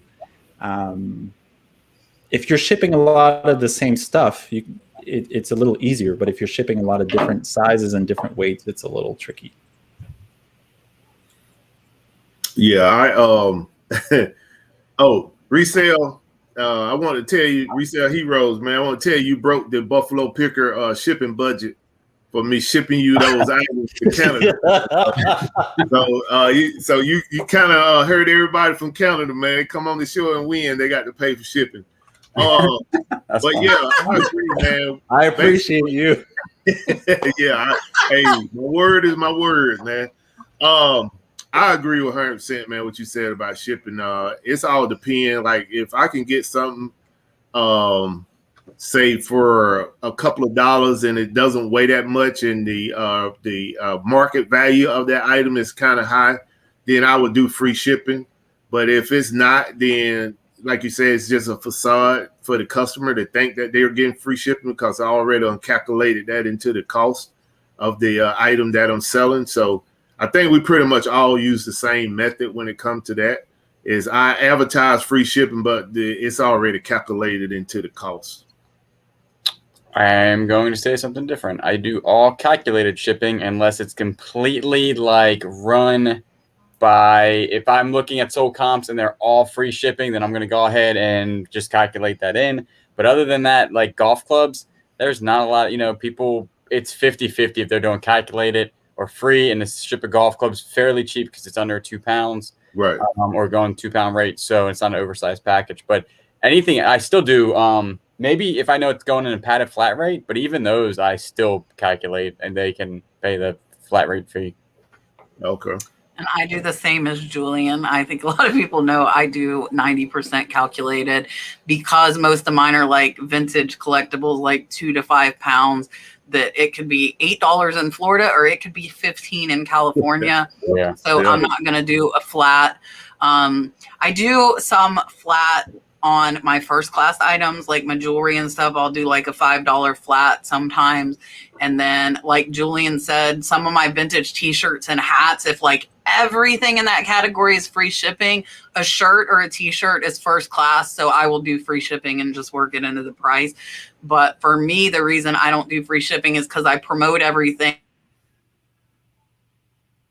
And I don't want to get that promoted fee on the ship. Build it in. I'm going to be paying extra promoted fee on my shipping costs. So Deb wants to know, would I buy an electric twirl motorized wheelchair? So it would depend on the comps. If the comps were good, yes, I would buy it. You guys know I sold 2 wheelchairs last year. They weren't motorized, but you could use U-Ship, like I use for the furniture, to ship a motorized wheelchair. I shipped mine FedEx because mine weren't motorized. I would think motorized would need to go U-Ship. But if you're talking about like a $2,000 wheelchair, or even $1,500, I would pay a couple $100s and hold on to it. And you can comp wheelchairs on eBay. There are comps. You can see what they are. Listen, this is Miss Theeney. So Miss Theeney actually found me in person. I bought out her garage sale. We met that way and started talking. And then she came to my YouTube channel. She said she knows my answer, but she would like to know you guys' answer on how important you think the description is.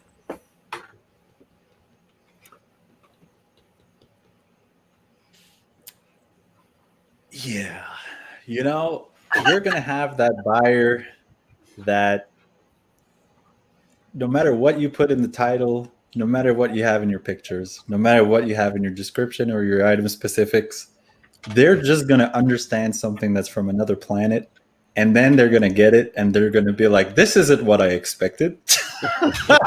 However, I would say, honestly, for most of our listings, we just make a title that is as descriptive as possible, and we just copy paste it in the description. That's our description for most items. If we have lots of things, like every month or so, we kind of bundle up all our games that are damaged or that need to be resurfaced, and unused manuals and whatever. I'll do a write-up on what's included in that. I would say the most important part of your description is the description of the condition of the item. So we go in as much detail as we can, again, without taking 10 minutes per item. But that's the part you need to I would say you need to focus on the most, on your item condition being described as well as possible. And with a good title, most buyers can figure out the rest based on your pictures and just whatever, right? So, right. For me, like they say, pictures tells 1,000 words. I always try to take the exact condition of that particular item, where if it got any blemishes, I make sure I hone in on those. I got a little pencil that I use to point at those particular blemishes so that I can identify those in the photos. And I talk about that in the description as well. so that, you know, if they mix the photos, at least they'll see the description. If they're not a reader, then they'll see the photos. So I try to do that. And if it's a new item, you know, great condition, then I don't reinvent the wheel. I go to Amazon, I take the description of that item, and I copy and paste it into eBay so that I can speed up my listing time. And that's basically what I do. And to answer the question, I think that, yeah, it is important because some people will tell you, hey, you know, you didn't tell me anything about the item. And I got that in the beginning. When I first started selling on eBay, I got that from a customer in the beginning. He was like, hey, you put one sentence in about this product. I mean, can you tell me more? And he did it. I mean, he eventually purchased the product, but at that time he wasn't, you know, he didn't make the purchase. He was just hitting me up and saying, hey, you know, you got one sentence in here. Can you give me more about this product? And so that kind of intuned me that I got to at least put more than a one-liner into the description so that, you know, it can appease the buyers. I usually will point out any fault with the item, and then a lot of mine in the title, if there is like something wrong with it, it will say see description or read, and then that will then redirect them to the photos. Right. So it'd be like read description, and then in the description it says see photos. And then because in the photos I've usually pointed them out pretty good, but I will also describe what's wrong with the item. But other than that, I don't really, I mean, the most stuff I sell, like tools and golf clubs, really, I mean, you know what you're getting. It's not something you really need to describe. Right. Yeah. Unless it has something wrong with it. Okay. Right. I think this is for Tommy. I'm going to let Tommy answer this, and then we're going to try and do the quick fire. So we're going to try and answer as quick as we can, as many questions as we can the last 10 minutes.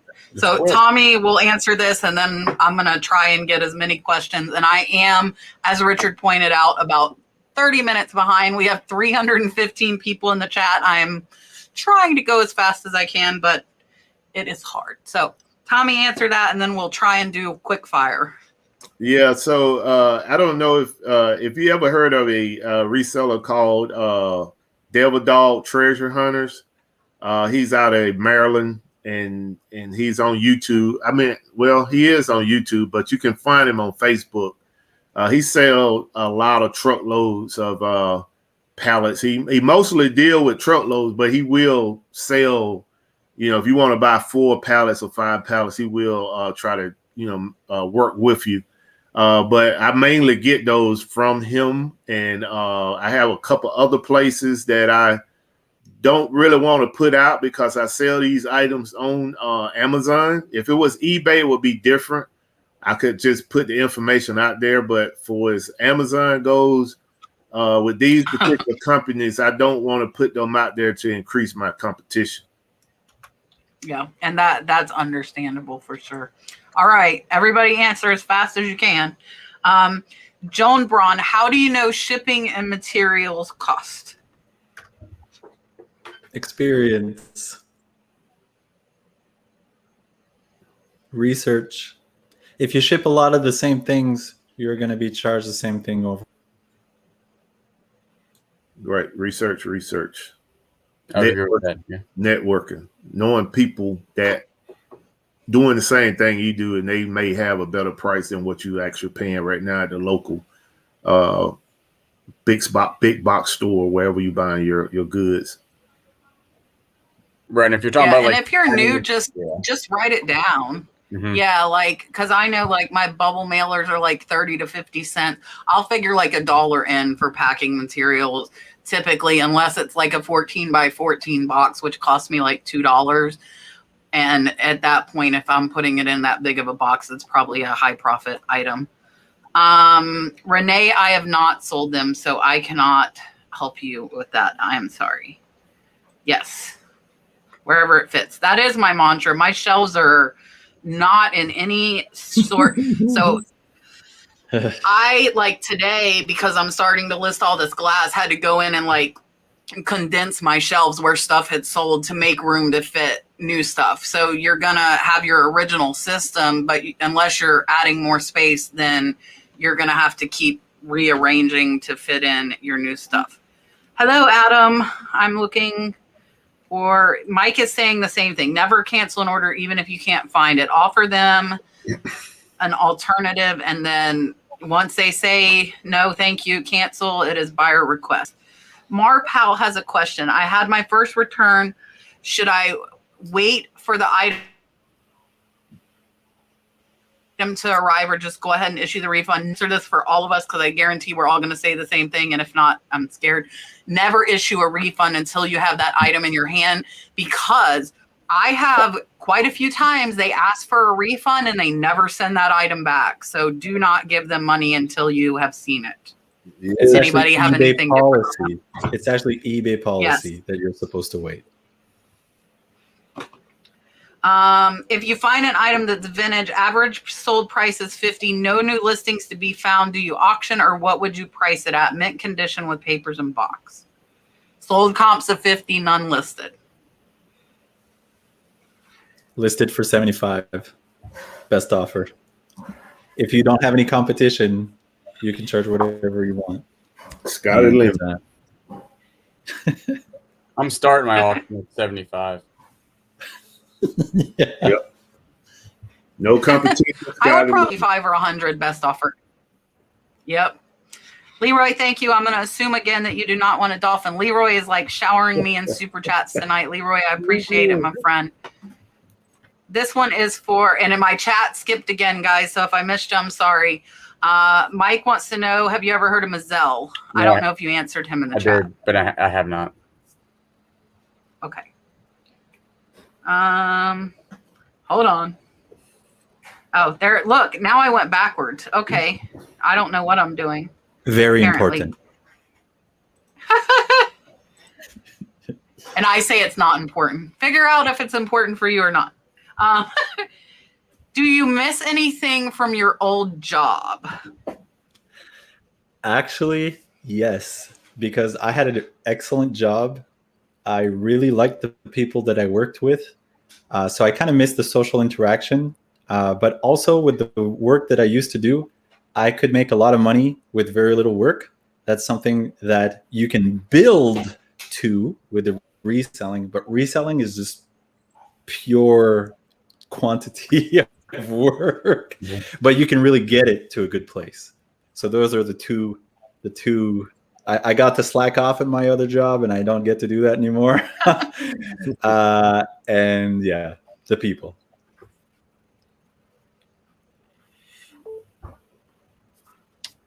I would say that the only thing I really miss is running my dogs, like canines.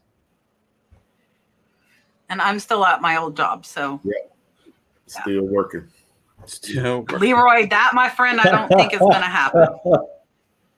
This should be an easy, fast one. Pame wants to know best offer, yes or no.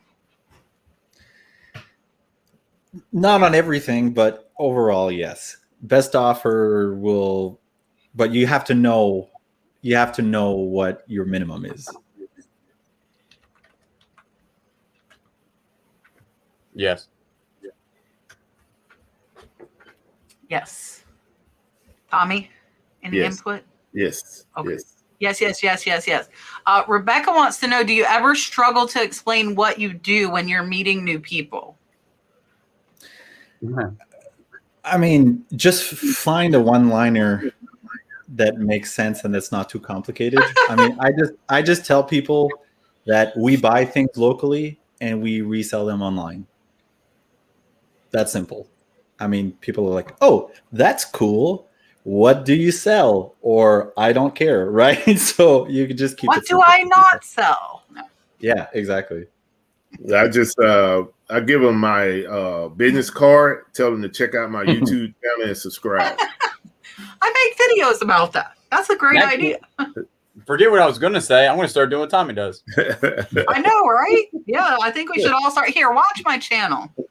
This will show you what I do. I do like JF, same thing. I buy stuff for cheap from auctions and I resell it online for more money. I haven't really got blank looks, but I think most of the people I talk to know me and know that I'm a hustler. Anonymous, what's the most you will go down on an item you list best offer? Worst possible case scenario, if it's old, just enough to make my money back. But ideally, I mean, it really depends. You have to know your numbers. So you have to know what that minimum is for you. We can't really answer that, but it varies by item.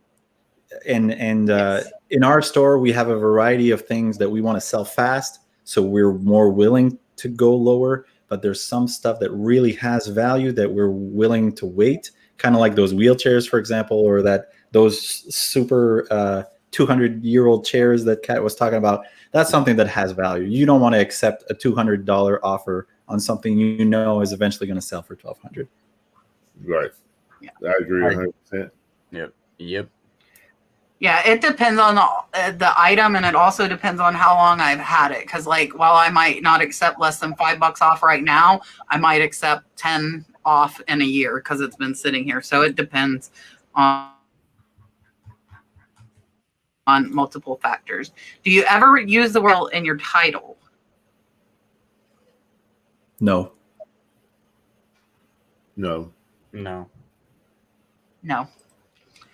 Why? And this is from over at Facebook. So all you Facebook people, hello, I know you're there watching. We haven't had a Facebook question all night. Why do most sellers not list dimensions? That's the one thing I do list. I'm horrible about no descriptions, but I do put dimensions. And I actually just this last week have started my last 2 pictures show the item with a tape measure. And if you're in my membership, they're going to laugh because I yell at them for putting a tape measure in a picture. But not in the first one. In the last one, I've started putting it so that way people see. But the last one, not the first one. Does anybody? I would think people should list dimensions, but I come across them. Does anybody else have any input on dimensions? I only put my dimensions on the Facebook marketplace ads, not eBay. I do the tape measure thing a good bit, like 75% of the time. People don't put dimensions because they don't think it's important. Basically, that's yeah. Siggy is alive. Siggy, I've not seen you all night. Thank you for coming in. Siggy has been around my channel for a long time. Would you sell a $75 item to a buyer with 0 feedback? I will, but I'm going to make this face.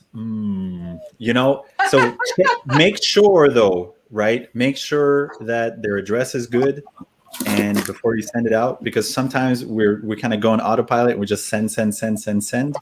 But make sure their address is good. But that's a choice that you need to make. It's totally okay to turn away a 0 feedback buyer if you're not comfortable with it. A 0 feedback buyer will have a higher chance of not panning out as a good sale than an experienced buyer. But we sell a lot of things to 0 feedback buyers. So, I mean, it's just one of those things. I would sell it. I don't care about the feedback. If the person, submit the funds for the buyer, I'm selling it. Yep, I'm with them. I sold a $185 golf club to a 0 feedback and didn't think twice. I was like, as long as that check cashed clear, I'm good to go. It's in the mail. I agree. I would sell an expensive item to 0 feedback, and I've mentioned it before. A lot of 0 feedback might be guessed. So I don't buy stuff on my main eBay account because I know my husband sees it. I check out as guests. So I would show up, even though really I have almost 3,000 feedback. I would show up as a 0 feedback buyer because I don't want my husband to see what I'm buying for him. So it might not necessarily be 0. It might be a guest checkout kind of situation. Tammy, I just wanted to address this. We answered earlier. I think you would have to ask your accountant. For me, I typically figure that it is 0. Why do I see a whole bunch of OMG cats? Have you looked into using Hammock? I will answer this and say I have an affiliate link for List Perfectly, so I do not recommend any other cross-posting platforms. Hammock, what is that? Get that out of here. We only use Bubble Boy and List Perfectly around here. Bubble Boy for bubble wrap and List Perfectly to cross post. Does anybody else know about Hammock? No. Yeah, I just learned about it 2 days ago, having a discussion with ATL Flipper. I think Hammock contacted me about being an affiliate, and I told them I was already an affiliate with List Perfectly. So I'm not opposed to people talking about it, but for me, like, that List Perfectly is what I use. It's what I know. I can't say about anything else. So, I mean, I'm not super knowledgeable about Hammock, but I know enough about it to know that it wasn't cost effective for us because, again, with video games and stuff, we have very tight margins where we can't really afford to pay for any listing service for something like that. But for things like clothing, it's you can have more margin for Hammock or whatever, List Perfectly, whatever the service is. It's just another website. This question's for Tommy. What service are you using for gathering your listings to be dispersed to the different platforms? I'm using an app off of Shopify for multi-channel listings, and I also use SaleBrite. So right now I'm in between both.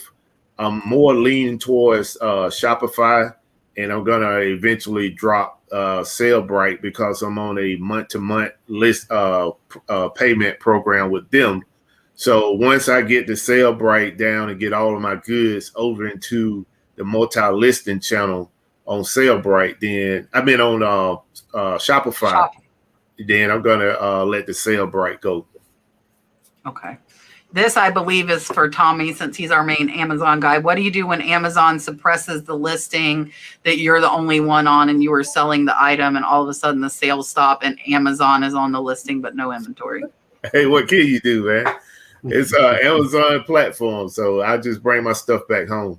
I mean, that's why that's why I tell sellers that you got to have different outs. You know, and I like the multi-channel listing apps and platforms that they're coming out with now, where you can list your item in different platforms. So you got to have a different out. And a year ago, I didn't have a different out except for eBay, and now I got Walmart. So I'd say anybody out there selling on Amazon, you definitely want to try to get onto Walmart before they change their standards to get onto that platform. Richard, it was not hard at all sourcing with a GoPro because I wore a purse and I had it clipped onto the purse, so it didn't deter me at all, except for everybody asking me, was I spying on them?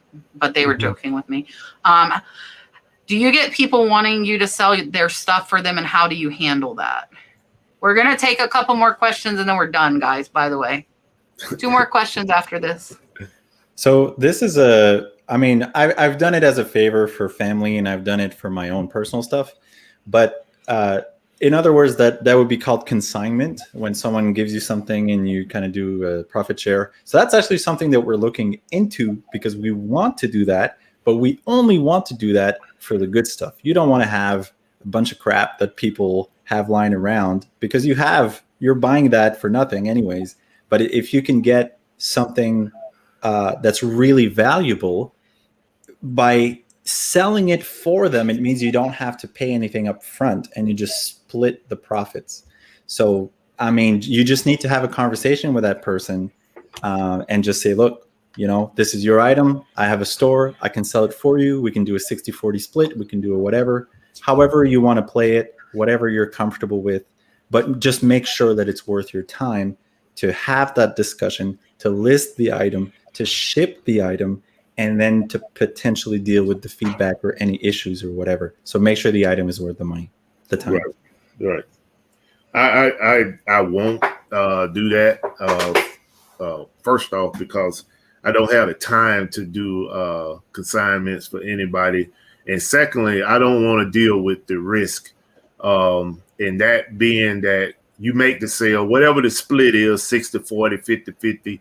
You make the sale, and then 60 days later, the customer wanted to return the item. Well, by that time, you already did the transaction with the person that you consigning for, and now it's become your problem. So I don't want to deal with that, and I don't frown on people that do it because some people do it and they're successful with it. But for me, I just don't want the headache, and I don't have the time.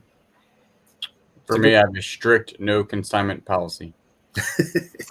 I will do it with my friend Pepper, who I trade and get a lot of inventory from because she buys pallets and truckloads. So I'll trade her inventory I have for what she has. And if it's like a big ticket item that she knows, like she just asked me about a 1980s Zippo case, we're talking 2 to 3 times a year. Typically, I do get people that ask me and I tell them I don't do that, but I'd be happy to look at what they have and offer them an amount and I will purchase it from them. But I'm not going to consign. I just have that one friend that we have done that. And other than that, I don't do it. D Middleman, do any of y'all sell on GOAT or have you ever sold on that platform? I've been okay, I'm sorry. Go ahead. No. I haven't. I have no idea. I've been studying that platform in what it called X Stock. I think that's the other one. Is it X Stock? StockX? StockX, yeah. So I've been studying those 2 platforms to sell shoes because I have started purchasing Nikes. And so what I have seen is that it's definitely some profits to be made out there. So if you are a reseller and you selling shoes, mainly new shoes, you want to check those platforms out because that is another out to move products. I have no idea. No, I haven't done it. I don't either, but I don't do shoes. Liz wants to know, what do you do when they say they haven't received the item, but tracking says delivered? Will eBay make me refund? I'll go ahead and answer that real quick. You tell them that they need to talk to their postal service or their neighbors, and eBay will not make you refund. eBay will cover you. If it says it's delivered, that's that. Yep. Real quick, I know I said 2, but Miss Catherine, to know your feedback as a buyer, when you sign into eBay, it says your name, and then in parentheses, it says a number. That's your feedback score. And you get feedback when you're buying and selling. And I recommend to new sellers, if you're brand new to eBay, go buy a few little cheap things to get, at least have a couple of numbers up there. All right, I'm going to make these gentlemen big again. We do still have 295 people in the chat. Again, their links are down below. I'm going to let them say goodbye. And then don't forget, next week we will have Jocelyn, Crazy Lamp Lady, as well as Misty, Thrifter, Junker, Vintage Hunter on with us. So that's always a fun show. And here is JF. Here's JF. Here's JF. Yeah, guys, thanks so much for coming tonight. It's been such a pleasure to hang out with you guys and answer your questions. So again, you can find us at, I'm trying to point, Resale Heroes. So we're on YouTube, we're on Instagram, we're on eBay. So we do live streams every now and then. And yeah, it's been a pleasure. And thanks for dropping by. Hope to see you again. Here's Tommy. All right. Yeah. Thank you all for having me on the show, Kat. Definitely it was definitely enlightening with all the questions. I didn't know we was going to be getting that many questions, but it was great. It was great. I can I plug my show? Yeah. Please do. Okay. So I do a show on Friday night at 7:30. The Defend the Hustle Buffalo Picker Show. I have my panel is Glass City Pickers and Mess Hall Digs. So if you all could come out at 7:30, if you don't have anything to do, to check out that show. And remember that nothing moves until you do. So stay motivated, defend the hustle. Perfect. All right. I'm not going to torture Julian because I think he's like. I always say the same thing. He does. He does. Thank you both, Tommy and JF, for being on. I appreciate it. It's been a great show.